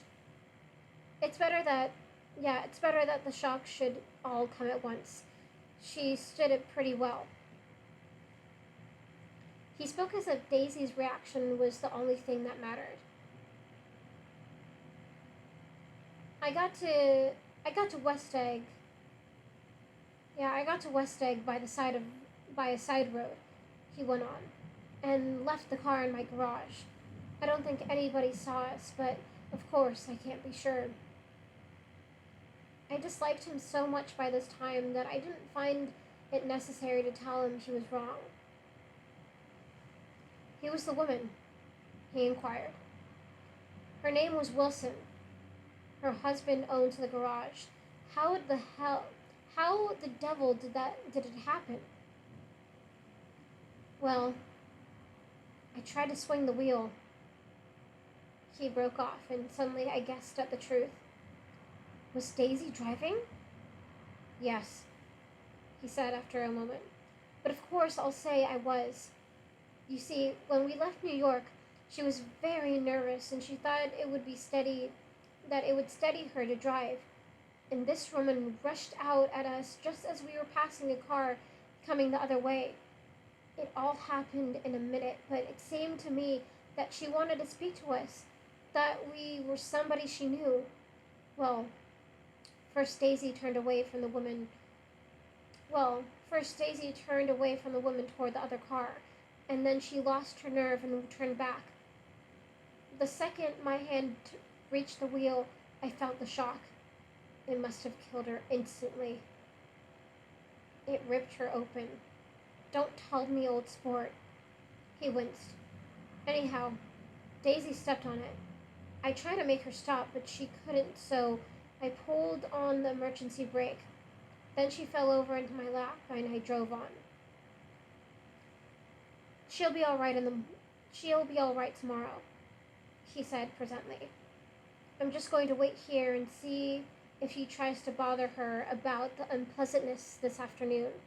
She's locked herself into her room, and if he tries any brutality, she's going to turn the light out, and she's going to turn the light out and on again. He won't touch her, I said. He's not thinking about her. I don't trust him, old sport. How long are you going to wait? All night if necessary. Anyhow, till they all go to bed. A new point of view occurred to me. Suppose Tom found out that Daisy had been driving. He might think he saw a connection in it. He might think anything. I looked at the house. There were 2 or 3 bright windows downstairs, and a pink glow from Daisy's room on the 2nd floor. You wait here, I said. I'll see if there's any sign of a commotion. I walked back along the border of the lawn, traversed the gravel softly, and tiptoed up the veranda steps. The drawing room curtains were open, and I saw that the room was empty. Crossing the porch where we had dined that June night 3 months before, I came to a small rectangle of light, which I guessed was the pantry window. The blind was drawn, but I found a rift in the sill. Daisy and Tom were sitting opposite each other at the kitchen table, with a plate of cold fried chicken between them and 2 bottles of ale. He was talking intently across the table at her, and in his earnestness, his hand had fallen upon and covered her own. Once in a while, she looked up at him and nodded in agreement. They weren't happy, and neither of them had touched the chicken or the ale, and yet they weren't unhappy either.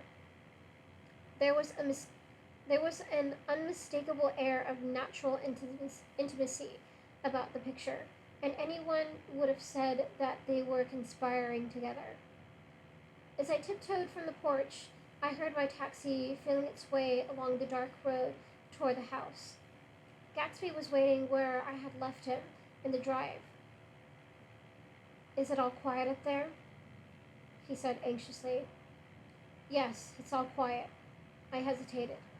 You'd better come home and get some sleep. He shook his head. I want to wait here till Daisy goes to bed. Good night, old sport. He put his hands in his coat pockets and turned back eagerly to his scrutiny of the house, as though my presence marred the sacredness of the vigil. So I walked away and left him standing there in the moonlight, watching over nothing. Oh my god, and that's the end of that goddamn chapter. That was too long of a chapter. And this one is fairly short. Okay, hopefully I'll be able to finish this by tonight. I'm pretty sure I will. Okay. So, on to the next chapter. Jesus, that was way too, that chapter is so fucking long. Okay. So, chapter 8. I couldn't sleep all night. A foghorn was groaning incessantly on the sound. Hold on, let me drink some more water.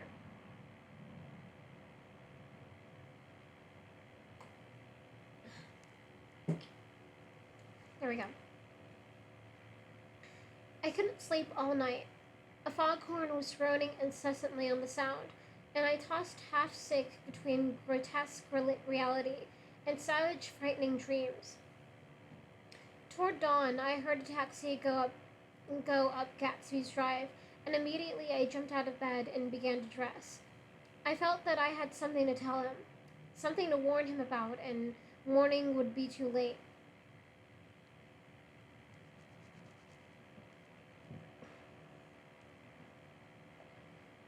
Crossing his lawn, I saw that his front door was still open, and he was leaning against a table in the hall, heavy with dejection or sleep.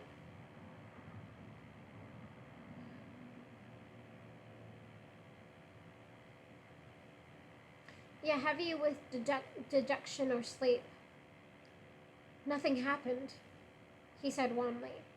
I waited, and about 4 o'clock she came to the window and stood there for a minute, and then turned out the light.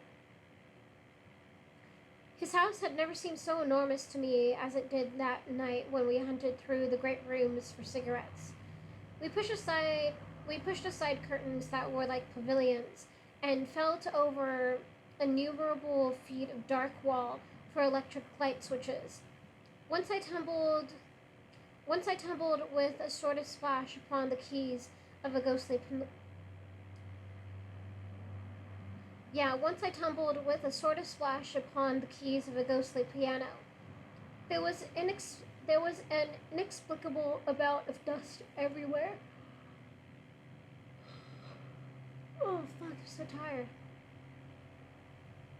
Yeah, there was an inexplicable amount of dust everywhere, and the rooms were musty as though they hadn't been aired for many days. I found the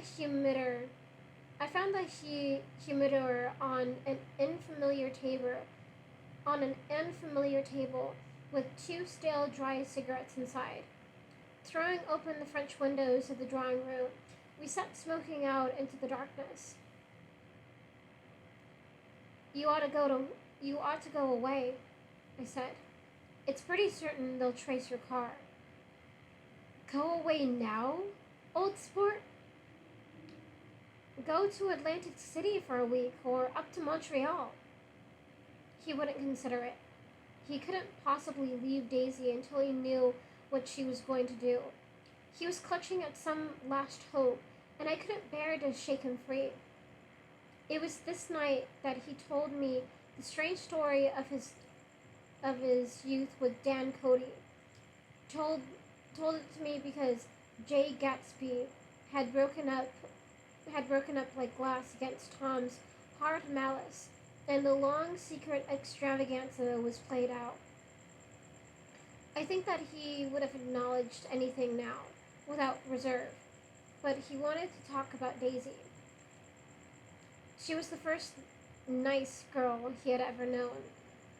In various unrevealed capacities, he had come in contact with such people, but always with indiscernible barbed wire in between. He found her excitingly desirable. He went to her house, at first with other officers from Camp Taylor, then alone. It amazed him. He had never been in such a beautiful house before, and what gave it an air of breathless intensity was that Daisy lived there. It was as casual a thing to her as his tent out at camp was to him.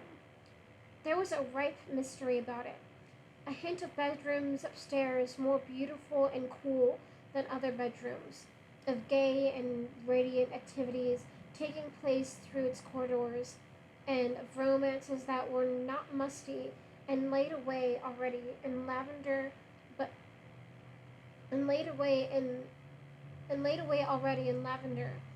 fresh and breathing and redolent of this year's shining motor cars and of dances whose flowers were scarcely withered. It excited him, too, that many men had already loved Daisy. It increased her value in his eyes. He felt their presence all about the house, pervading the air with the shades and the echoes of still vibrant emotions. But he knew that he was in Daisy's house by a colossal accident. However glorious might be his future as Jay Gatsby, he was at present a penniless young man without a past, and at any moment the invisible cloak of his uniform might slip from his shoulders. So he made the most of his time. He took what he could get, ravenously and unscrupulously. Eventually, he took Daisy one still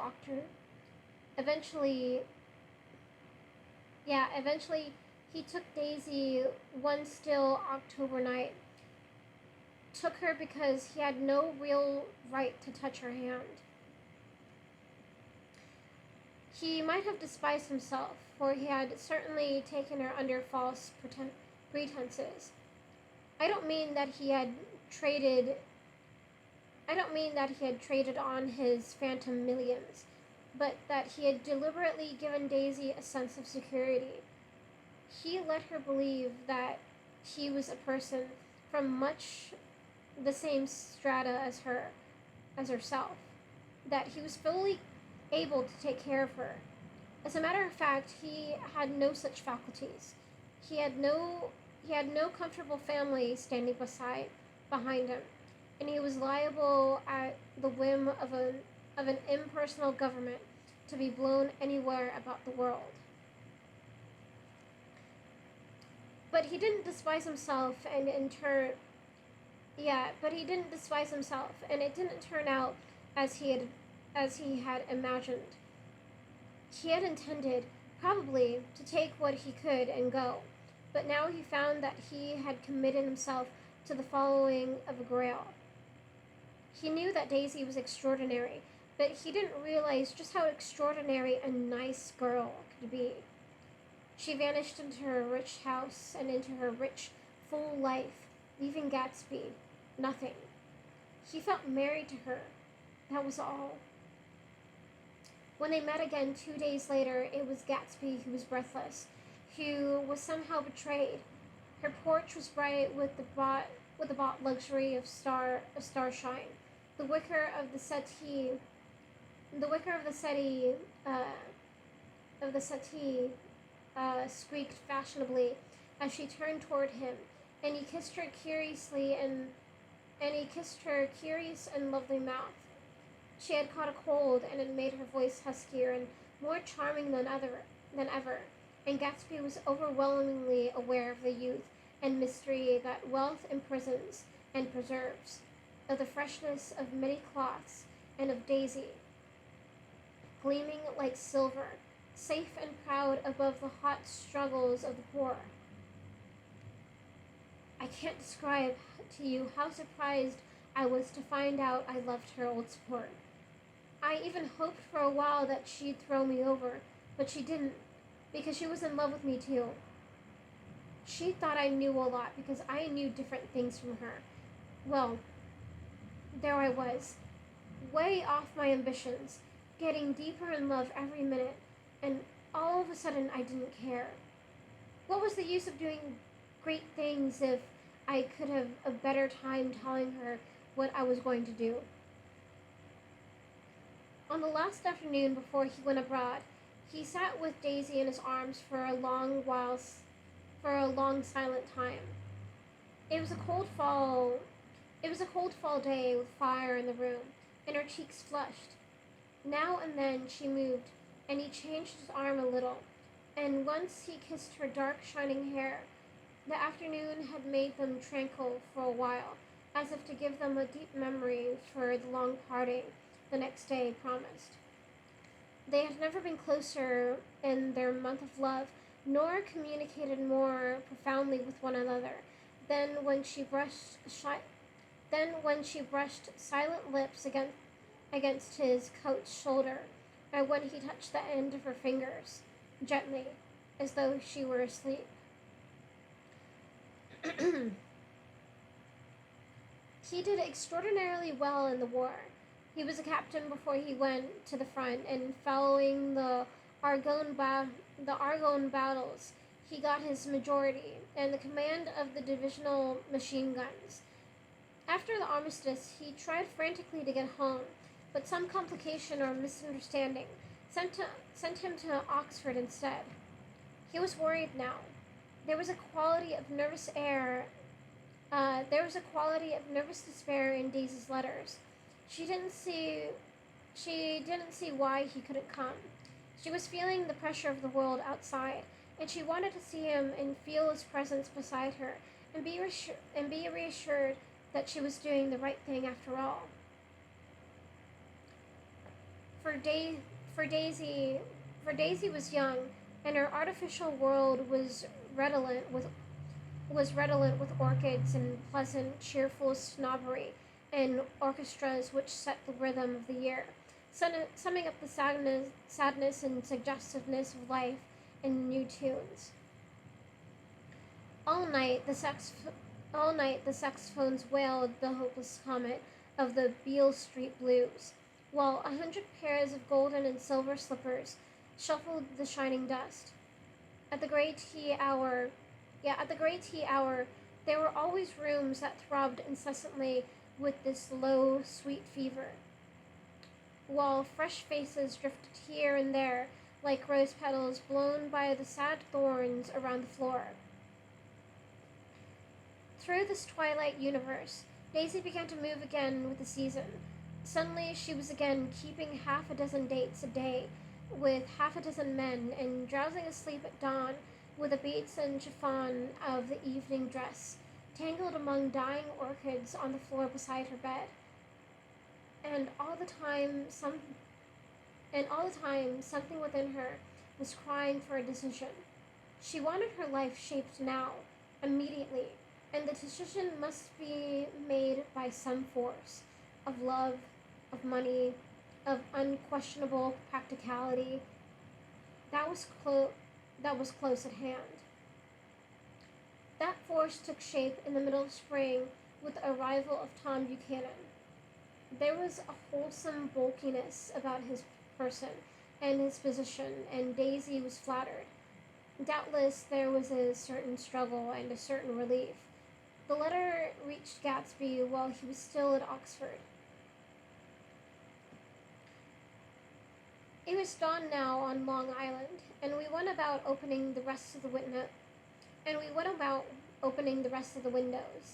downstairs, filling the house with gray turning gold turning light. The shadow of a tree fell abruptly across the dew, and ghostly birds began to sing among the blue leaves. There was a slow, pleasant movement in the air, scarcely a wind, promising a cool, lovely day.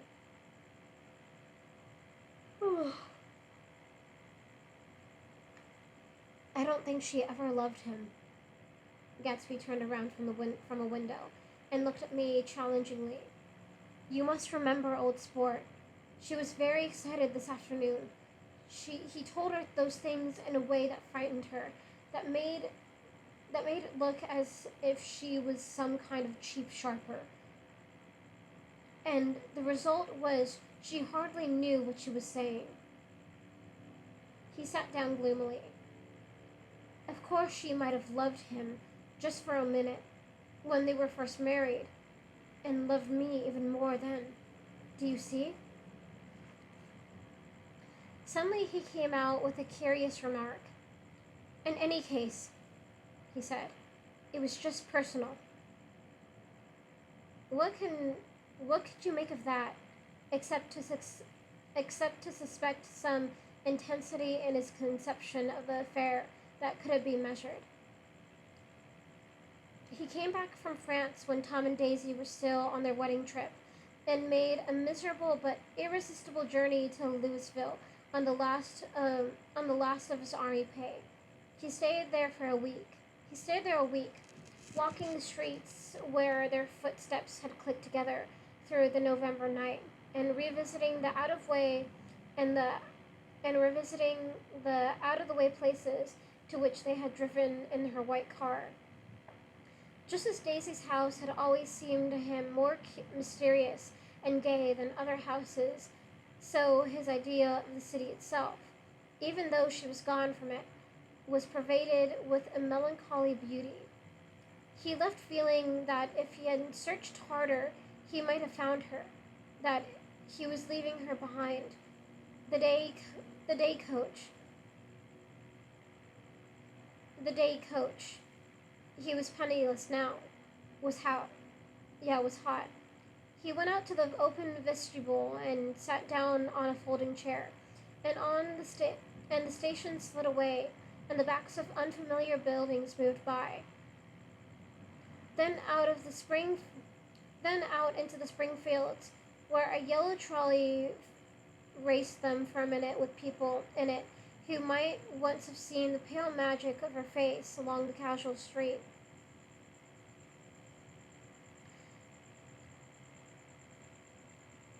Let me say that again. Hold on.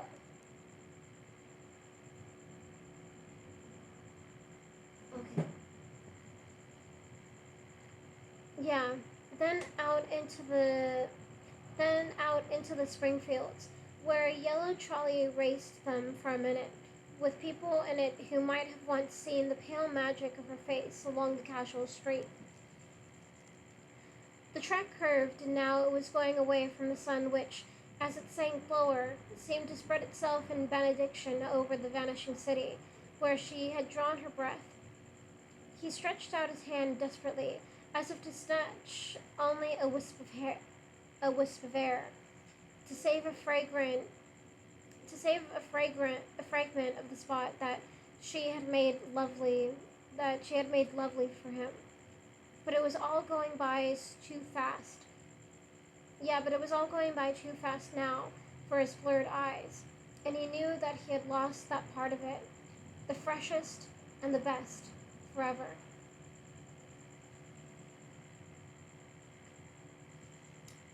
It was 9 o'clock when you It was 9 o'clock when he finished breakfast and went out on the porch. The night had made a sharp difference in the weather, and there was an autumn flavor in it. The gardener, the last one of Gatsby's former servants, came to the foot of the steps.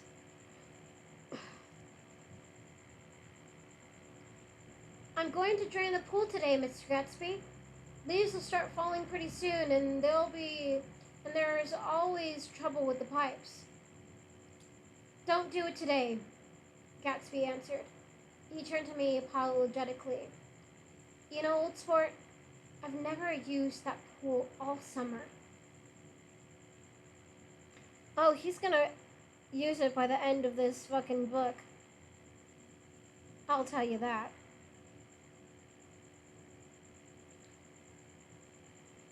I've never used that pool all summer. Oh yeah, he is. I looked at my watch and stood up. 20 minutes to my train. I didn't want to go to the city. I wasn't worth a decent stroke of work, but it was more than that. I didn't want to leave Gatsby. I missed that train and then another, before I could get myself away. I'll call you up, I said finally. Do, old sport. I'll call you about noon. I'll call you about noon. He walked slowly down the steps. I suppose Daisy'll call too. He looked at me anxiously as if he hoped I'd corroborate this. I suppose too. I suppose so. Well, goodbye. We shook hands and I started away. But before I reached the hedge, I remembered something and turned around.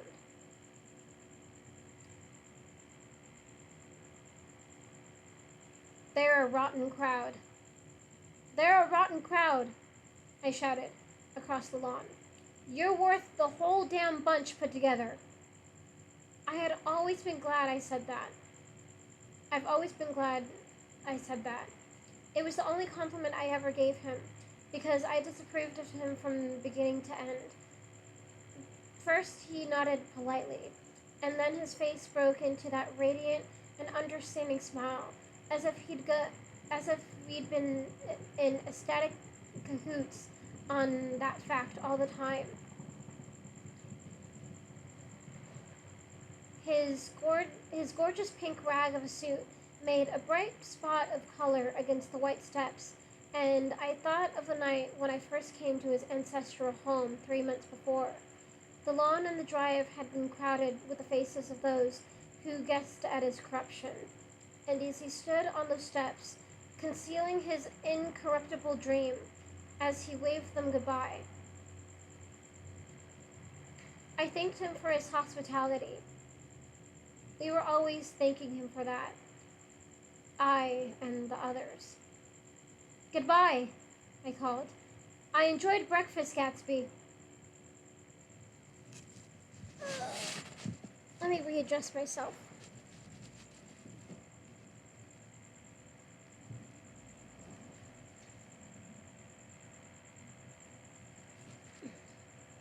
Up in the city, I tried for a while to listen.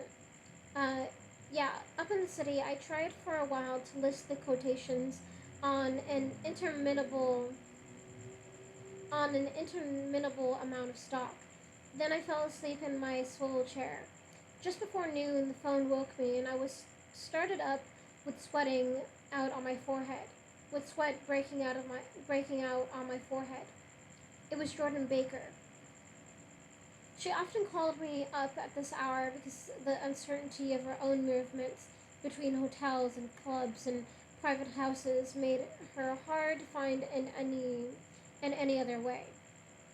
Usually her voice came over the wire as something fresh and cool, as if a divot in the green golf links had come sailing in at the office window. But this morning seemed harsh and dry. "I've left Daisy's house," she said. "I'm at Hempstead and I'm going down to Southampton this afternoon."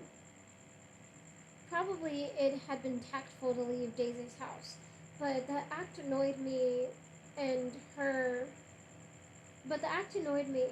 next remark made me rigid. "You weren't so nice to me last night." How could it have mattered? How could it have mattered then? Yeah, how could it have mattered then? Silence for a moment, and then, "However, I want to see you. I want to see you too. I want to see you too. Suppose I don't go to Southampton and come into town this afternoon." No, I don't think this afternoon. No, I don't think this afternoon. Very well. It's impossible this afternoon. We talked like that for a while, and then abruptly we weren't talking any longer. I didn't know which one of us hung up with a sharp click, but I know I didn't care. I couldn't have talked to her across a tea table that day if I never talked to her again in this world. I called Gatsby's house a few minutes later, but the line was busy. I tried 4 times. Finally, an exasperated central told me the wire was being kept open for long distance from Detroit. Taking out my timetable, I drew a small circle around the 3:50 train. Then I leaned back in my chair and tried to think. It was just noon. When I passed the ash heaps on the train that morning, I had crossed deliberately to the other side of the car. I supposed there'd be a curious crowd around there all day, with little boys searching for dark spots in the dust, and some garrulous man telling over and over what had happened until it became less and less real even to him, and he could tell it no longer, and Myrtle Wilson's tragic achievement was forgotten. Now I want to go back a little and tell what happened at the garage after we left there the night before. We had difficulty in locating the sister, Catherine. She must have broken her rule against drinking that night, for when she arrived she was stupid with liquor and unable to understand what the ambulance had already that the ambulance had already gone to Flushing. Uh, when when they convinced her of this, she immediately fainted, as if that was the intolerable part of the affair. Someone kind or curious took her in his car and drove her in the wake of her sister's body. Until long after midnight, a changing crowd lapped up against the front of the garage, while George Wilson rocked himself back and forth on the couch inside. Yeah, rocked back. Let me say that again. Until long after midnight, a changing crowd lapped up against the front of the garage, while George Wilson rocked himself back and forth on the couch inside. For a while, the door of the office was open, and everyone who came into the garage glanced irresistibly through it. Finally, someone said it was a shame and closed the door. Michaelis and Michaelis and several other men were with him. First, first 4 or 5 men. Later, 2 or 3 men. Still later, Michaelis had to ask the last stranger to wait there 15 minutes longer, while he went back to his own place and made a pot of coffee. After that, he stayed there alone with Wilson until dawn. About 3 o'clock, the quality of Wilson's incoherent muttering changed. He grew quieter and began to talk about the yellow car. He announced that he had a way of finding out whom the yellow car belonged to, and then he blurted out that a couple of months ago his wife had come from the city with her face bruised and her nose swollen. But when he heard himself say this, he flinched and began to cry, "Oh my God!" again in his groaning voice. Michaelis made a clumsy attempt to distract him. "How long have you been married, George? Come on there. Try and sit still for a minute and answer my question. How long have you been married?" 12 years. Ever had any children? Come on, George. Sit still. I asked you a question. Did you ever have any children? The hard brown beetles kept thudding against the dull light, and whenever Michaelis heard a car go tearing along the road outside, it sounded to him like the car that hadn't stopped a few hours before. He didn't like to go into the garage because the workbench was stained where the body had been lying. So he moved uncomfortably around the office. He knew every object in it before morning, and from time to time sat down beside Wilson, trying to keep him more quiet.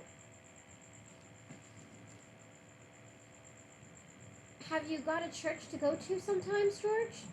Maybe even if you haven't been there for a long time. Maybe you could call up the church and get a priest to come over, and he could talk to you, see? Don't belong to any. You ought to have a church, George. For times like this, you must have gone to church once. Didn't you get married in a church? Listen, George. Listen to me. Didn't you get married in a church? That was a long time ago. The effort of answering broke the rhythm of his rocking. For a moment, he was silent. Then the same half-knowing, half-bewildered look came back into his faded eyes. Look in the drawer. Look in the drawer there, he said, pointing at the desk. Which drawer? That drawer. That one. Michaelis opened the drawer nearest his hand. There was nothing in it but a small, expensive dog leash made of leather and braided silver. It was apparently new. This? He inquired, holding it up. Wilson stared and nodded. I found it yesterday afternoon. She tried to tell me about it, but I knew it was something funny. You mean your wife brought it? She had it wrapped in tissue paper on her bureau.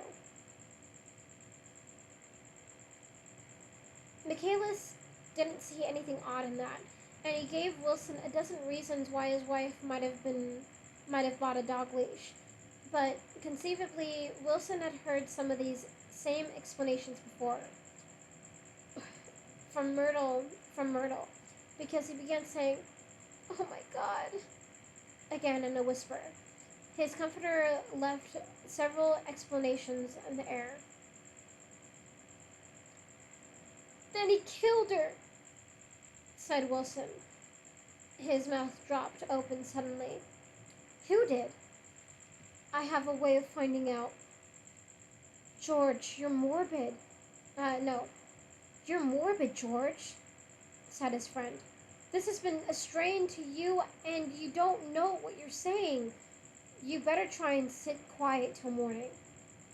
He murdered her. It was an accident, George. Wilson shook his head. His eyes narrowed and his mouth widened slightly with the ghost of a superior hum. I know, he said definitely. I'm not one of these trusting fellas, and I don't think any harm to nobody. But when I get to know a thing about it, I know it. It was the man in that car. She ran out to speak to him, and he wouldn't stop. Michaelis had seen this too, but it hadn't occurred to him that there was any special significance in it. He believed that Mrs. Wilson had been running away from her husband rather than trying to stop any particular car. How could she have been like that? She's a deep one, said Wilson, as if that answered the question. He began to rock again, and Michaelis stood twisting the leash in his hand.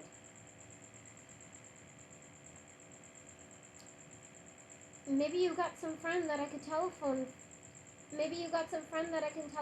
for, George? This was a forlorn hope. He was almost sure that Wilson had no friend. There was not enough of him for his wife. He was glad a little later when he noticed a change in the room, a blue quickening by the window, and realized that dawn wasn't far off. About 5 o'clock, it was blue enough outside to snap off the light. Wilson's glazed eyes turned to the ash heaps, where small gray clouds took on fantastic shape and scurried there, here and there in faint dawn wind. I spoke to her, he muttered after a long silence. I told her she might fool me, but she couldn't fool God. I took her to the window. With an effort, he got up and walked to the rear window and leaned with his face pressed against it. And I said, I know what you've been doing, everything you've been doing. You may fool me, but you can't fool God. Standing behind him, Michaela saw with a shock that he was looking at the eyes of Dr. T.J. Eckelberg, which had just emerged pale and enormous with the dissolving night. God sees everything, repeated Wilson. That's an advertisement,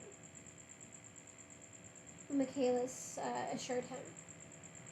Something made him turn away from the window and look back into the room, but Wilson stood there a long time, his face close to the window pane, nodding into the twilight.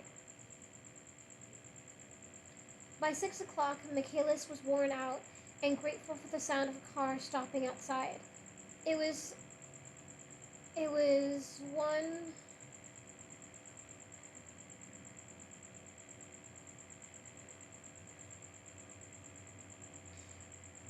one of the watchers of the night who had promised to come back so he could. Yeah, it was one of the watchers of the night before who had promised to come back so he cooked breakfast for 3, which he and the other man ate together. Wilson was quieter now, and Michaelis went home to sleep. When he awoke 4 hours later and hurried back to the garage, Wilson was gone. His movements, he was on foot all the time, were afterward traced to Port Roosevelt and then to Gad's Hill, where he bought a sandwich that he didn't eat and a cup of coffee. He must have been tired and walking slowly, for he didn't reach Gad's Hill till noon. Thus far, there was no difficulty in accounting for his time. There were boys who had seen a man acting sort of crazy, and motorists at whom he stared oddly from the side of the road. Then for 3 hours he disappeared from view. The police, on the strength of what he said to Michaelis, that he had a way of finding out. Suppose that he spent the time going from garage to garage, thereabouts, inquiring for a yellow car. On the other hand, no garage man who had seen him ever came forward, and perhaps he had an easier, surer way of finding out what he wanted to know. By 2:30, he was in West Egg, where he asked someone the way to Gatsby's house, and so by that time he knew Gatsby's name.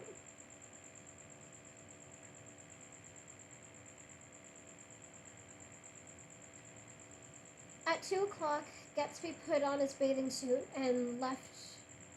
Yeah, at 2:00, Gatsby put on his bathing suit and left word with the butler that if anyone phoned has to be brought to him at the pool. He stopped at the garage for a pneumatic mattress.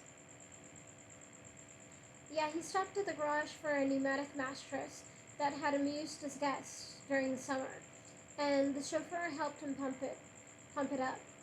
Then he gave instructions that the open car wasn't to be taken out under any circumstances. And this was strange because the front right fender needed repair. Gatsby shouldered the mattress and started for the pool. Once he stopped and shifted it a little, the chauffeur asked him if he needed help, but he shook his head and in a moment disappeared among the yellowing trees. No telephone message arrived, but the butler went without a sleep and waited for it until 4:00.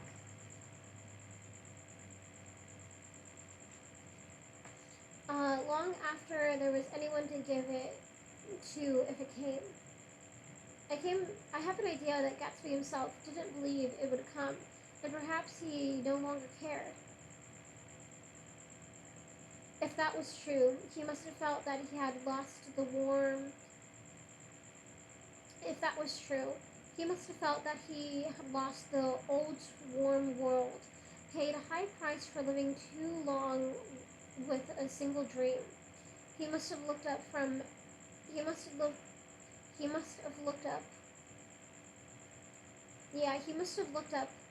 at an unfamiliar sky through frightening leaves and shivered as he found what a grotesque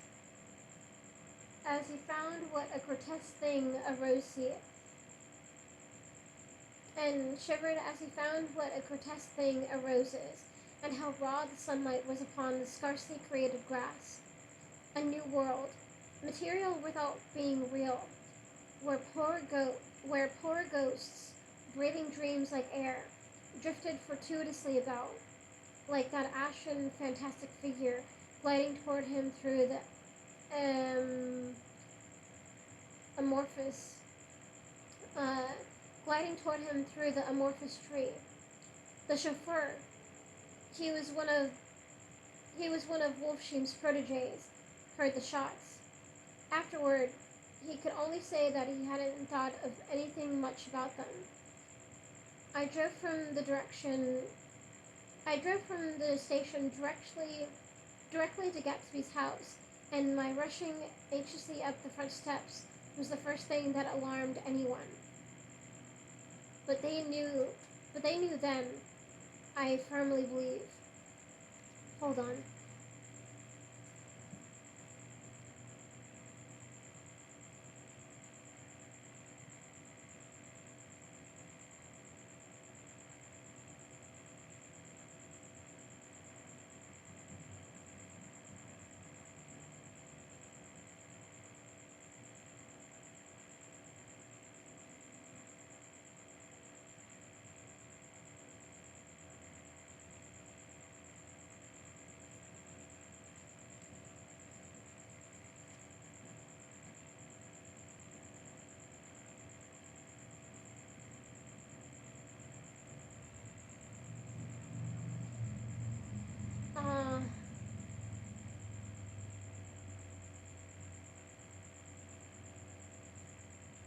thing?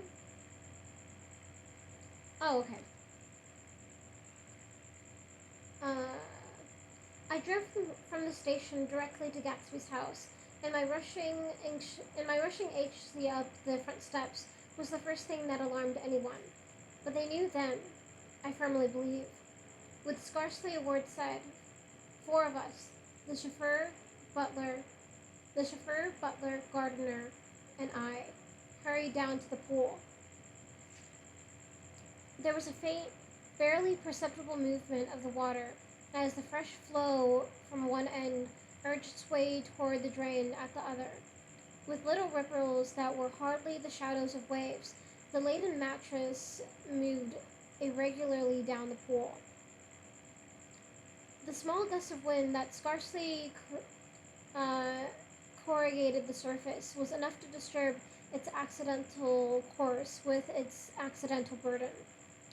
The touch of a cluster of leaves revolved it slowly tracing. Yeah, the touch of a cluster of leaves revolved it slowly, tracing, like the leg of a compass, a thin red circle in the water. It was after we started with Gatsby toward the house that the gardener saw Wilson's body a little way off in the grass, and the Holocaust was complete.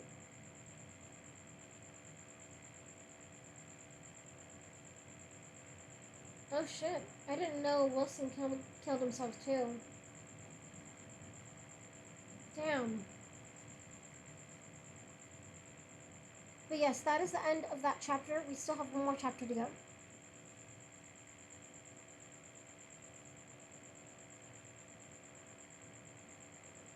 Yeah, I don't know.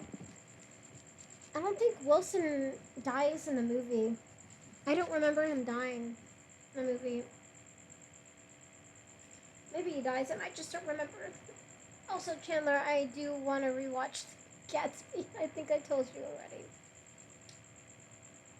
But yes, now we will go on to the next and the final chapter. Thank God. Thank God in a good way. So I'm done. I'm tired of reading.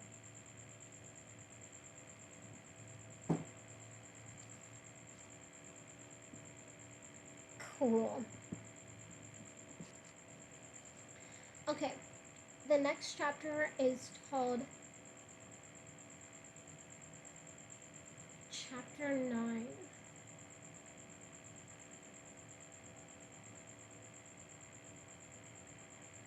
Yeah, Chapter 9.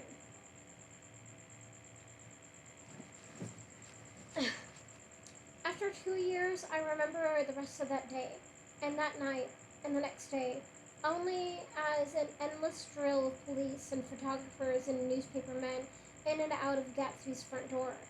A rope stretched across the main gate, and a policeman by it kept out the curious.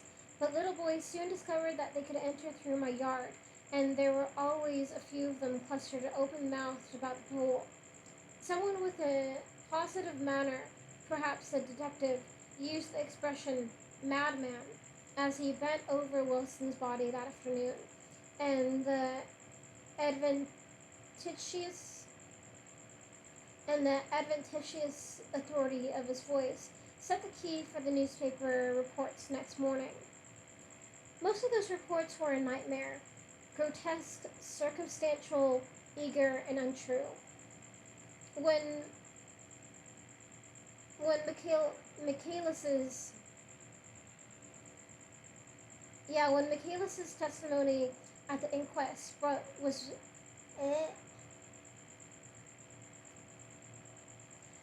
when Michaelis's testimony at the inquest brought to light Wilson's suspicions of his wife, I thought the hotel would shortly be served up in a racy pasquinade.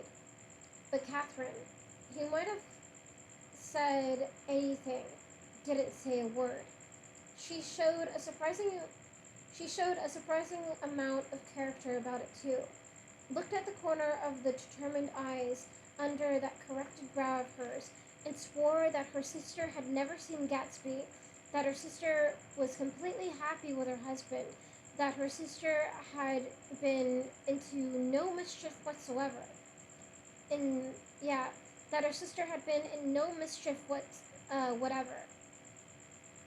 She convinced herself of it and cried into her handkerchief, as if the very suggestion was more than she could endure. So Wilson was reduced to a man deranged by grief, in order in order that the case might remain in its simplest form, and it rested there. But all this part, yeah, but all this part seemed remote and unessential. I found myself on Gatsby's side and alone. From the moment I telephoned news of the catastrophe to West Egg Village, every surmise about him and every practical question was referred to me. At first, I was surprised and confused. Then, as he lay in his house and didn't move or breathe or speak, hour upon hour grew upon me that I was responsible because no one else was interested. Interested, I mean, with that intense personal interest to which everyone has some vague right at the end. I called up Daisy half an hour after we found him, called her instinctively and without hesitation, but she and Tom had gone away early that afternoon and taken baggage with them. Left no address? No. Say when they'd be back? No. Any idea where they are? How can I reach them? I don't know. Can't say. I wanted to get somebody for him. I wanted to go into the room where he lay and reassure him. I'll get somebody for you, Gatsby. Don't worry. Just trust me and I'll get somebody for you. Mayor Wolfsheim's name wasn't in the phone book, but Mayor Wolfsheim's name wasn't in the phone book. The butler gave me his office address on Broadway, and I called information. But by the time I had the number, it was long after 5, and no one answered the phone. Will you ring it again? I've rung them 3 times. It's very important. Sorry, I'm afraid there's no one there.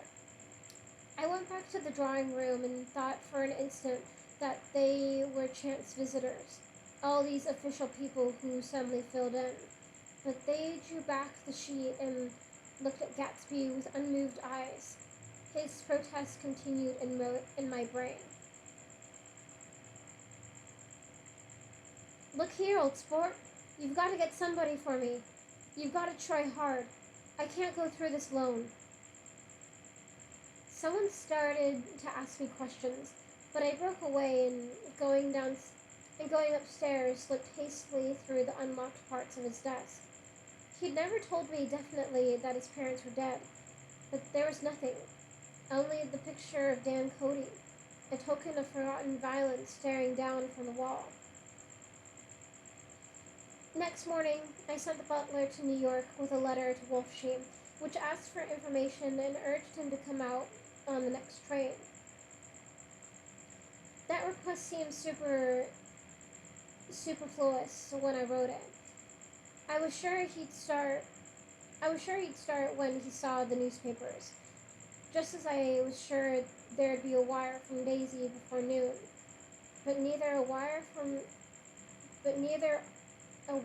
nor Mr. Wolfsheim arrived. No one arrived, except more police and photographers and newspapermen. When the butler brought back Wolfsheim's answer,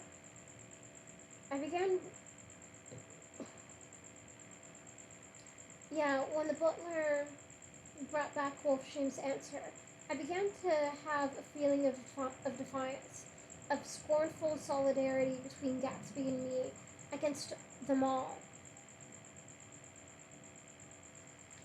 Mr. Carraway, this has been one of the most terrible shocks of my life. To me, I can hardly believe that it is true at all. Such a mad act as that man did should make us all think. I cannot come down now, as I am tied up in some very important business, and cannot get mixed up in this thing now. Is if there is anything I can do, uh, if there is anything I can do a little later, let me know in a letter by Edgar. I hardly know where I am when I hear about a thing like this, and am completely knocked down and out. Truly yours, Mayor Mayor Wolfsheim. And then hastily addenda beneath.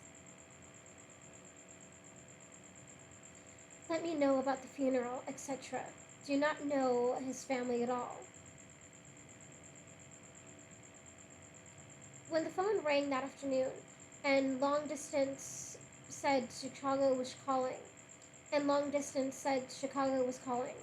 I thought this would be Daisy at last, but the connection came through as a man's voice, very thin and far away.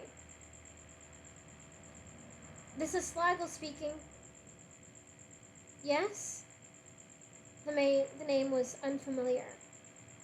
Hell of a note, isn't it? Get my wire? There haven't been any wires. Young Park's in trouble, he said practically. They picked him up when he handed the bonds over to the counter. Yeah, they picked him up when he handed the bonds over the counter. They got a circular from New York giving them the numbers just 5 minutes before. What do you know about that, hey?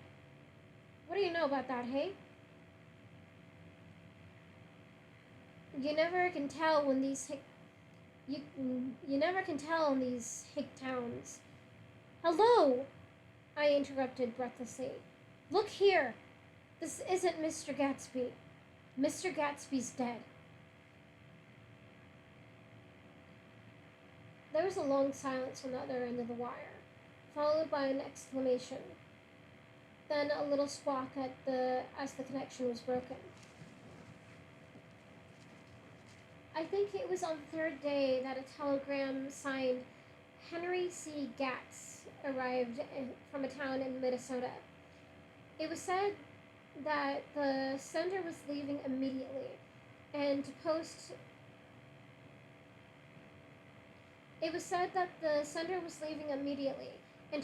the funeral until he came. It was Gatsby's father, a solemn old man, very helpless and dismayed, bundled up in a long, cheap ulster against the warm September day. His eyes leaked continuously with excitement, and when I took the bag and umbrella from his hands, he began to pull so incessantly at his sparse gray beard that I had difficulty in getting off his coat. He was on the point of collapse, so I took him into the music room and made him sit down while I sent for something to eat. But he wouldn't eat, and the glass of milk spilled from his trembling hands. I saw it in the Chicago newspaper, he said. It was all in the Chicago newspaper. I started right away. I didn't know how to reach you. His eyes, seeing nothing, moved ceaselessly about the room. It was a madman, he said. He must have been mad. Wouldn't you like some coffee? I urged him. I don't want anything. I'm all right now, Mr. Caraway.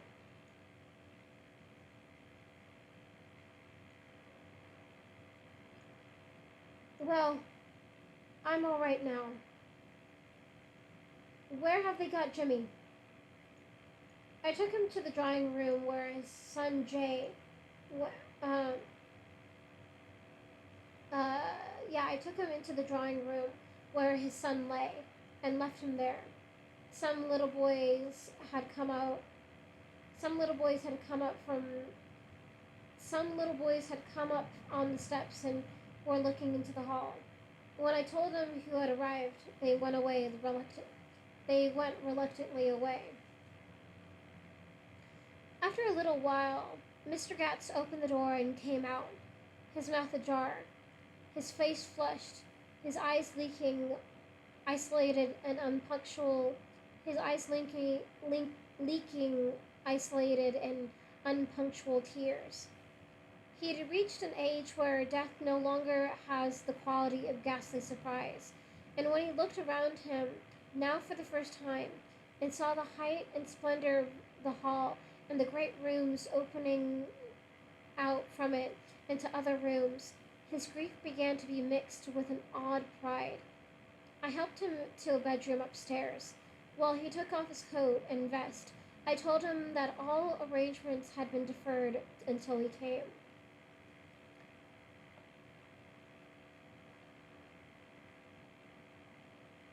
I didn't know what you'd want, Mr. Gatsby. Gatz is my name. Mr. Gatz. I thought you might want to take the body west. He shook his head.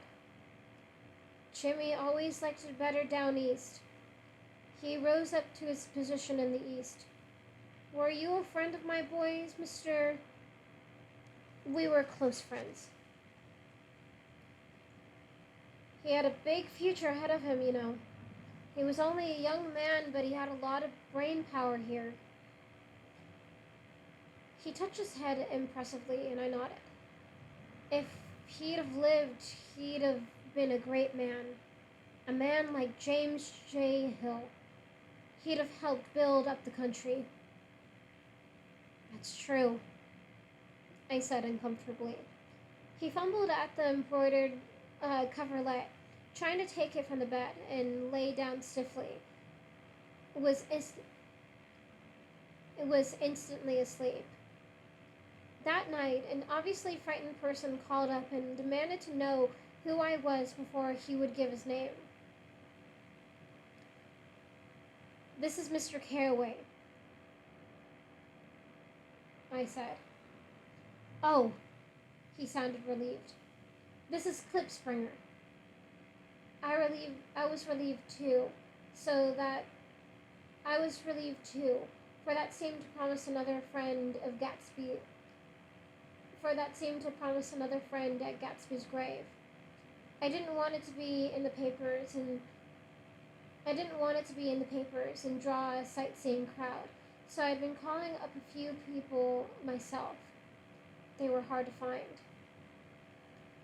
The funeral's tomorrow, I said. 3:00 here at the house. I wish you'd tell anybody who'd be interested. Oh, I will, he broke out hastily. Of course I'm not likely to see anybody, but if I do... His tone made me suspicious.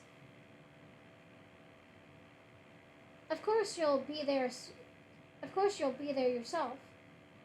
Well, I'll certainly try.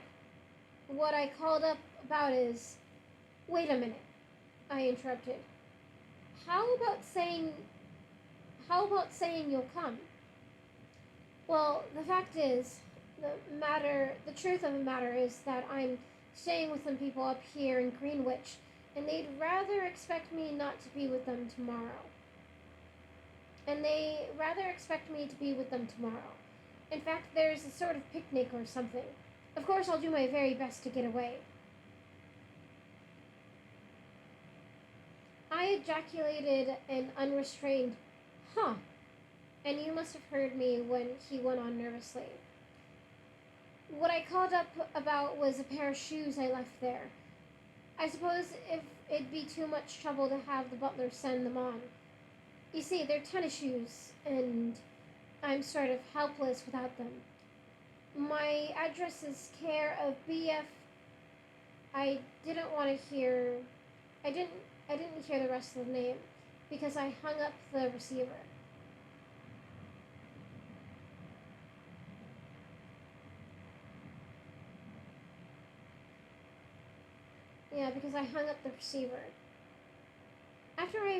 After that, I felt a certain shame for Gatsby. One gentleman to whom I telephoned implied that he had got what he deserved. However, that was my fault. For he was the one who, for he was one of those who used to sneer most bitterly at Gatsby on the courage of Gatsby's liquor, and I should have known better than to call him.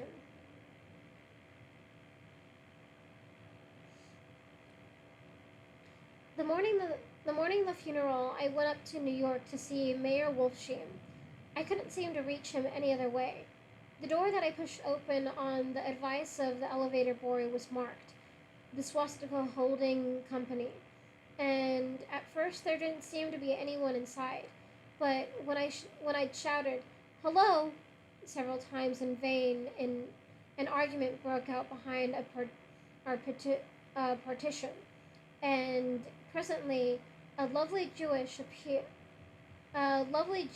appeared at the interior door and scrutinized me with black, hostile eyes. "Nobody's in," she said. "Mr. Wolfsheim's gone to Chicago." The first part of this was obviously untrue for someone who had begun to whistle the rosary tunelessly inside. Please say that Mr. Carraway wants to see him." "I can't get him back from Chicago, can I?" At this moment, a voice unmistakably Wolfsheim's called, "Stella!" from the other side of the door. "Leave your name on the desk," she said quickly. "I'll give it to him when he gets back." "But I know he's there." She took a step toward me and began to slide her hands indignantly up and down her hips.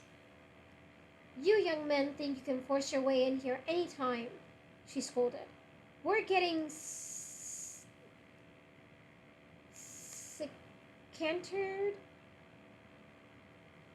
"Oh, I got it."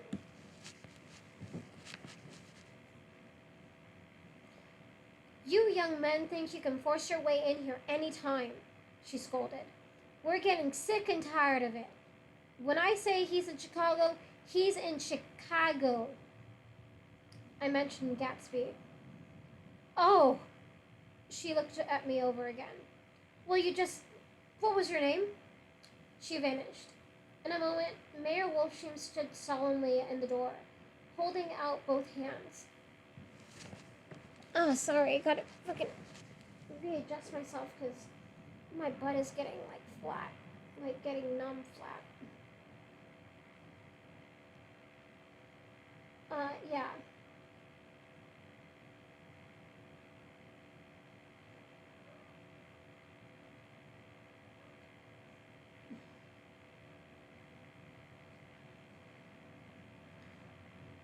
In a moment, Mayor Wolfsheim stood solemnly in the doorway, holding out both hands. He drew me into his office, remarking in a reverent voice that it was a sad time for all of us, and offered me a cigarette. My first memory goes back to when first I my memory goes back to when first I met him, he said. A young major just out of the army and covered over with medals he got in the war. He was so hard up he had to keep on wearing his uniform because he couldn't buy some regular clothes. First time I saw him was when he come into Windbrenner's pool room at 43rd Street and asked me for a job. He hadn't eat anything for a couple of days. "Come on, have some lunch with me," I said.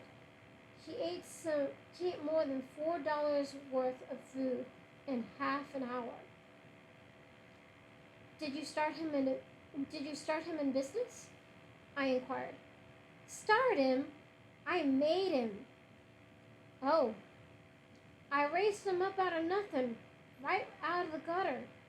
I saw right away he was a fine appearing, gentlemanly young man. And when he told me he was an Oxford, I knew I could use him good. I got him to join in the American Legion, and he used to stand high there. Right off, right off, he did some work for a client of mine up in Albany. We were so thick, like, in that everything. Yeah, we were so thick, like, in. Yeah, we were so thick like that in everything. He held up two bulbous fingers. Always together. I wondered if this partnership had included the World Series transaction in 1919. Now he's dead, I said after a moment. You were his closest friend, so I know you want to come to his funeral this afternoon. I'd like to come. Well, come then. The hair in his nostrils quivered slightly, and as he took his head, his eyes filled with tears. I can't do it. I can't get mixed up in it, he said. There's nothing to get mixed up in. It's all over. When a man gets killed, I never like to get mixed up in any way. I keep out. When I was a young man, it was different. If a friend of mine died, no matter how, I stuck with them to the end. You may think that's sentimental, but I mean it, to the bitter end. I saw that for some reason of his own, he was determined not to come, so I stood up. Are you a college man? Are you a college man? He inquired silently. For a moment, I thought he was going to suggest a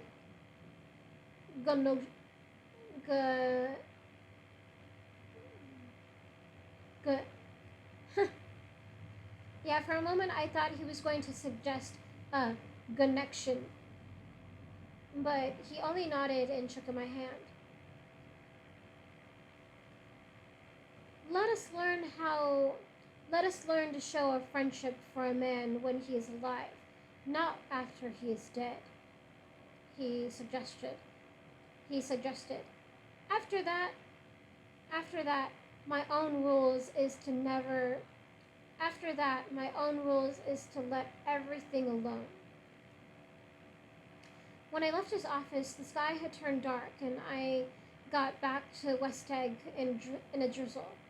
After changing my clothes, I went next door and found Mr. Gatz walking up and down excitedly in the hall. His pride in his son and in his son's possessions was continually increasing, and now he had something to show me. Jimmy sent me this picture, he sent out. He took out his wallet with trembling fingers. Look there. It was a photograph of the house, cracked in the corners and dirty with many hands. He pointed out every detail to me eagerly. Look there, and then sought admiration from my eyes. He had shown it so often that I think it was more real to him now than the house itself. Jimmy sent it to me. I think it's a very pretty picture.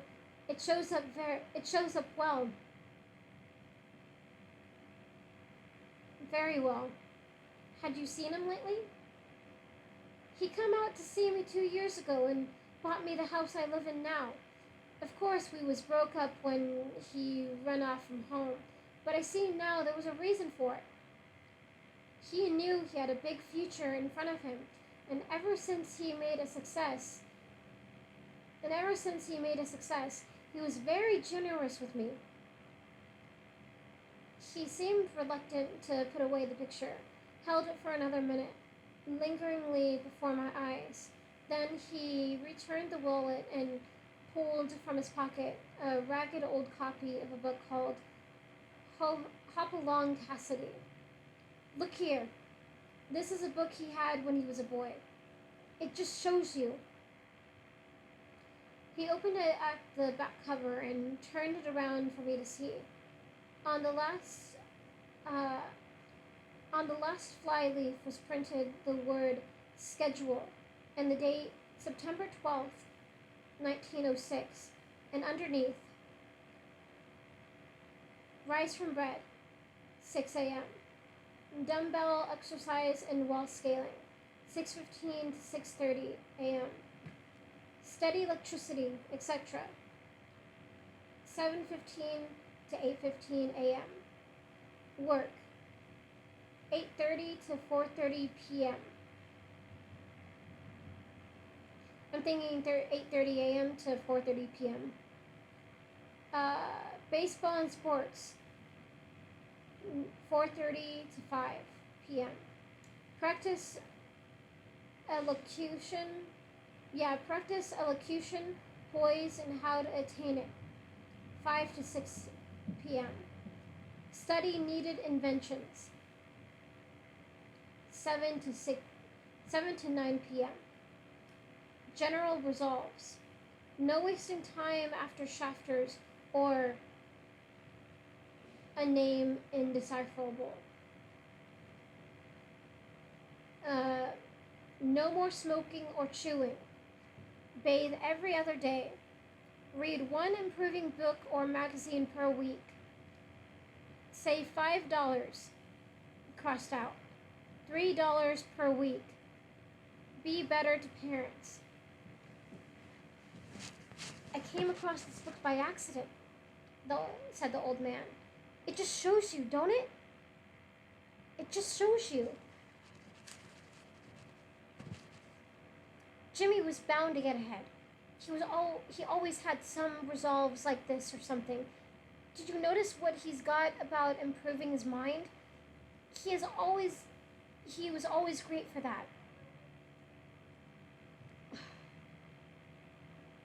He told me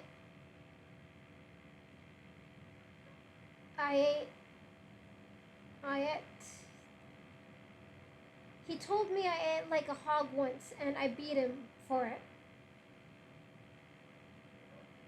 Yeah, he told me I ate like a hog once, and I beat him for it. He was reluctant to close the book, reading each item aloud and then looking eagerly at me. I think he rather expected me to copy down the list.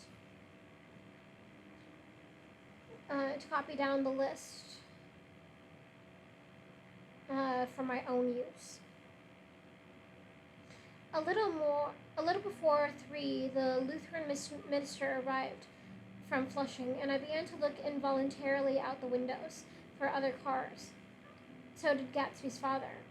And as the time passed and the servants came in and stood waiting in the halls, his eyes began to blink anxiously, and he spoke of the rain in a worried, uncertain way.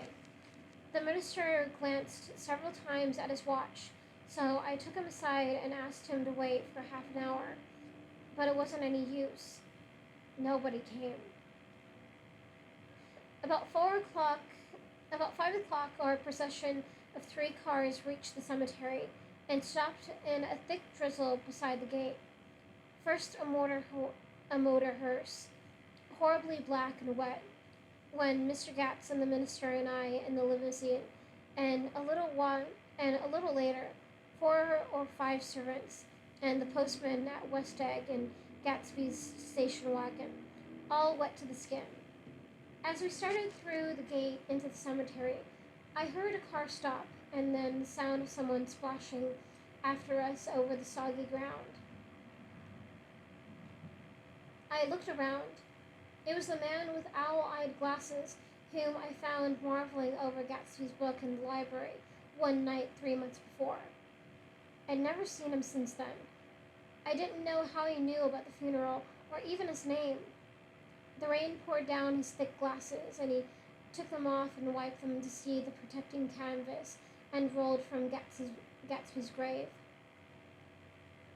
I tried to think about Gatsby then for a moment, but he was already too far away, and I could only remember, without resentment, that Daisy hadn't sent a message or a flower. Dimly, I heard someone murmur, "Blessed are the dead that the rain falls on." And then the owl-eyed man said, "Amen to that," in a brave voice. We struggled down quickly through the rain to the cars. Owl-Eye spoke to me by the gate. "I couldn't get to the house," he remarked. Neither could anybody else. Go on, he said. Why, my God, they used to go there by the hundreds. He took off his glasses and wiped them again and outside and in. The poor son of a bitch, he said. One of my most vivid memories is coming back west from prep school and later from college at Christmas time. Those who spent farther than Chicago would gather in the old dim Union Station at 6 o'clock of a December evening, with a few Chicago friends already caught up in their own holiday gaieties, to bid them a hasty goodbye. I remember the fur coats of the girls returning from Miss This or That's, and the chatter of frozen breath, and the hands waving overhead as we caught sight of old acquaintances and the matchings of invitations. Are you going to the Ordways? The Harrises? The Schultzes? And the long green tickets clasped tight in our gloved hands. And at last the murky yellow cars of the Chicago, Milwaukee, and St. Paul Railroad, looking cheerful as Christmas itself on the tracks beside the gate.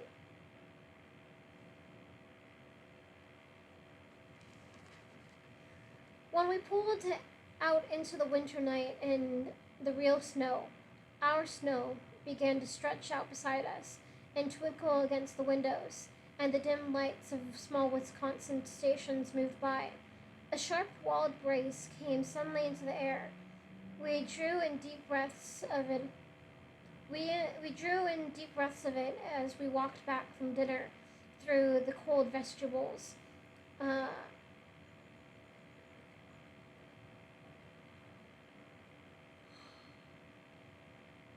Through the cold vestibules, unutterably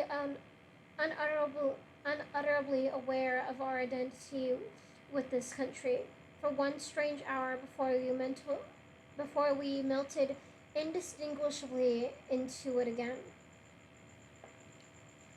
That's my Middle West, not the wheat or the prairies or the lost Swede towns, but the thrilling returning trains of my youth, and the street lamps and the sleigh bells and the frosty dark, and the shadows of holly wreaths thrown by lighted windows on the snow. I am part of that, a little solemn with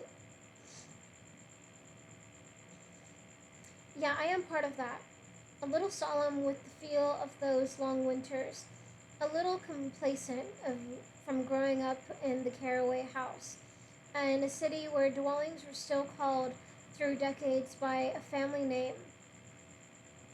I see now that this has been a story of the West. After all, Tom and Gatsby, Daisy and Jordan and I were all Westerners, and perhaps we possessed some deficiency in common which made us subtly unadaptable to Eastern life. Even when the East excited me most, even when I was most keenly aware of its superiority to the bored, sprawling, swollen towns beyond the Ohio, with their interminable inquisitions that spared only the children and the very old. Even then, it had always for me the quality of distortion. West Egg especially still figures in my more fantastic dreams. I still see it as a night scene. I see it as a night scene by El Greco, 100 houses, at once conventional and grotesque, crouching under a sullen, overhanging sky, and a lustreless moon. In the foreground, 4 solemn men in dress suits are walking along the sidewalk with a stretcher on which lies a drunken woman in a white evening dress. Her hand, which dangles over the sparkles cold with jewels. Gravely, the men turn in at a house, the wrong house. But no one knows the woman's name, and no one cares. After Gatsby's death in the East, after Gatsby's death, the East has haunted me like that, distorted beyond my eyes' power of correction. So when the blue smoke of brittle leaves was in the air and the wind blew the wet laundry stiff on the line, I decided to come back home. There was one thing to be done before I left, an awkward, unpleasant thing that perhaps had better have been let alone. But I wanted to leave things in order and not just trust that obliging and indifferent sea. But I wanted to leave things in order and not just trust that obliging and indifferent sea to sweep my refuse away. I saw Jordan Baker and talked over and around what had happened to us together and what had happened afterward to me. And she lay perfectly still, listening in a big chair. She was dressed to play golf, and I remember thinking she looked like a good illustration. Her chin raised a little, jauntily, her hair the color of an autumn leaf. Her face the same brown tint as the fingerless glove on her knee. When I had finished, she told me without comment that she was engaged to another man. I doubted that, though there were several she could have married at a nod of her head, but I pretended to be surprised. For just a minute, I wondered if I wasn't making a mistake. Then I thought it all over again quickly, and never got up to say goodbye.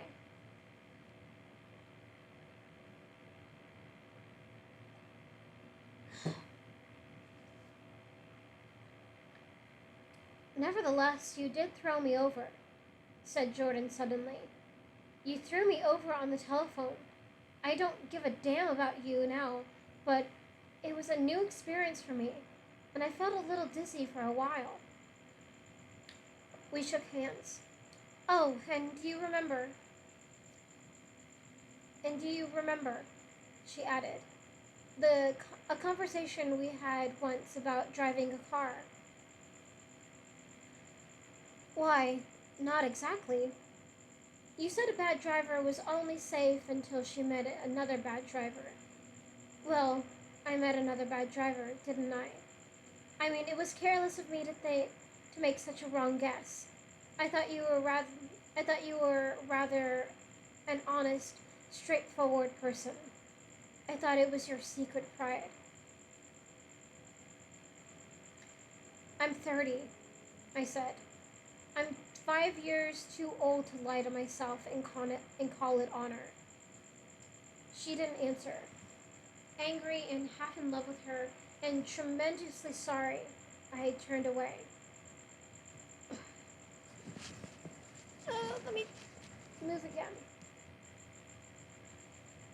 Almost done. One afternoon, late in October, I saw Tom Buchanan. He was walking ahead of me along Fifth Avenue in his alert, aggressive way. His hands out a little from his body as if to fight off interference. His head moving sharply here and there, adapting itself to his restless eyes. Just as I slowed up to avoid overtaking him, he stopped and began frowning into the windows of a jewelry store. Suddenly he saw me and walked back, holding out his hand. What's the matter, Nick? Do you object to shaking hands with me? Yes. You know what I think of you. You're crazy, Nick, he said quickly. Crazy as hell. I don't know what's the matter with you.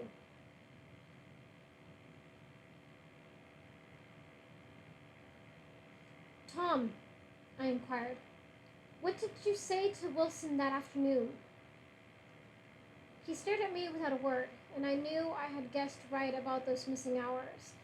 I started to turn away, but he took a step after me and grabbed my arm. I told him the truth, he said. He came to the door while we were getting ready to leave, and when I sent down word that we weren't in, he tried to force his way upstairs. He was crazy enough to kill me if I hadn't told him who owned the car. His hand was on a revolver in his pocket every minute he was in the house. He broke off defiantly. What if I did tell him? That fellow had it coming to him.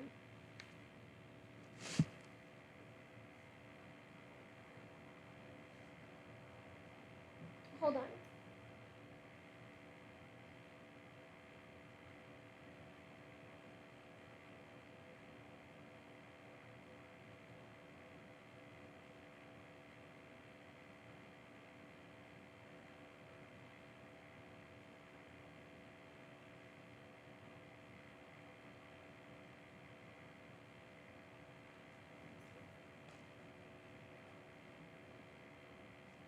Okay. Where was I?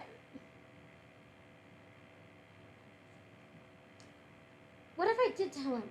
That fellow had it coming to him.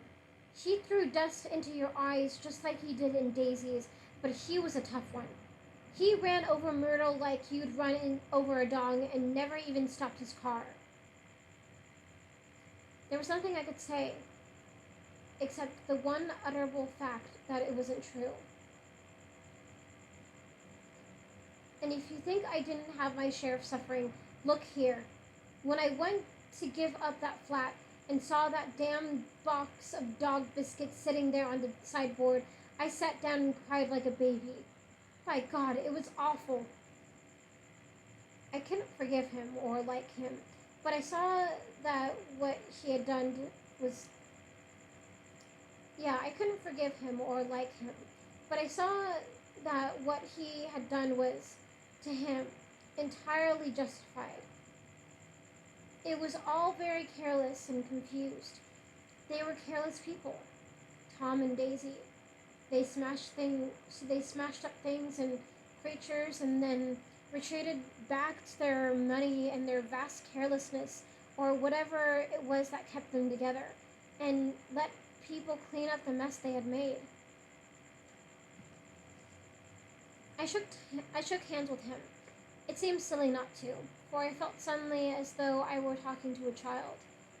But he went into the jewelry store to buy a pearl necklace, or perhaps only a pair of cuff buttons, rid of my provincial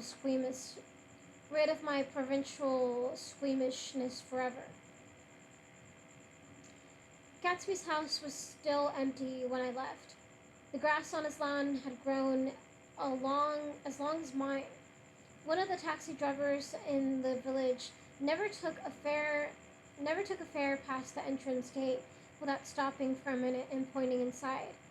Perhaps it was he who drove Daisy and Gatsby over to West Egg the night of the accident, and perhaps he had made a story about it all his own. I didn't want to hear it, and I avoided him when I got off the train.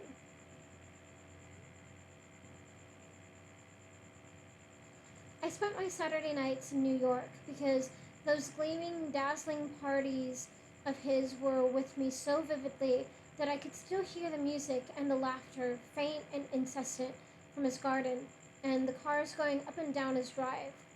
One night I did hear a material car there and saw its light stop at his front steps, but I didn't investigate. Probably it was some final guest who had been away at the ends of the earth and didn't know that the party was over. On the last night, with my truck packed and my car sold to the grocer, I went over and looked at the huge incoherent failure of a house once more. On the white steps, an obscene word, scrawled by some boy with a piece of brick, stood out clearly in the moonlight, and I erased it, drawing my shoe raspingly along the stone. Then I wandered down to the beach and sprawled out on the sand. Most of the big shores place were closed now, and there were hardly any any lights except the shadowy, moving glow of a ferry boat across the sound. As the, as the moon rose higher, the, the inessential houses began to melt away until gradually I became aware of the old island here that flowered once Dutch for a Dutch sailor's eyes. A fresh green breast of a new world. Its vanished trees, the trees that had made way for Gatsby's house, had once pandered in whispers to the last and greatest of all human dreams. For a transitory, enchanted moment, man must have held his breath in the presence of this continent, compelled into an aesthetic contemplation he neither understood nor desired, face to face for the last time in history with something com, commensurate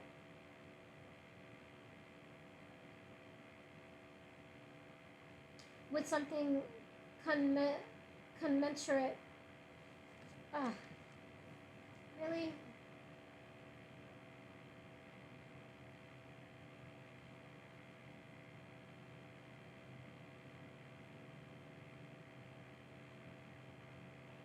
Commensurate. Okay, I said it right. Yeah, face to face for the last time in the history of something commensurate to his capacity for wonder. And as I sat there brooding on the old unknown world, I thought of Gatsby's wonder when he first picked out the green light at the end of Daisy's dock. He must have come a long way.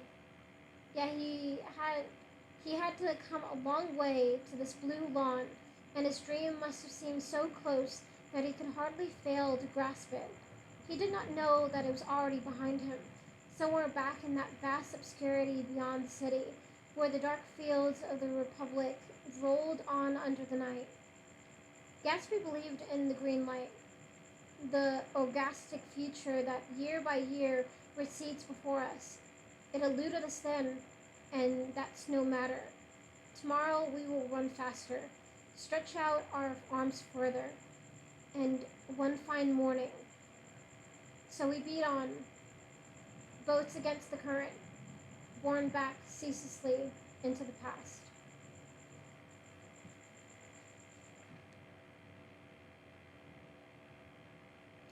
And that is the end of the book of The Great Gatsby.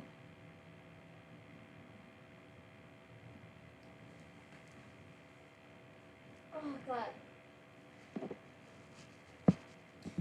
Thank you so much for listening. I will see you. Oh, yeah. The next book I'm going to be reading is a very funny and relatable in a girl sense, not in a boy sense. It is called Vagina Monologues, and it's a really cool book. It's like stories and like poems, and it's a collection of like short stories and like poems and just, monologues, vagina monologues. So I hope you'll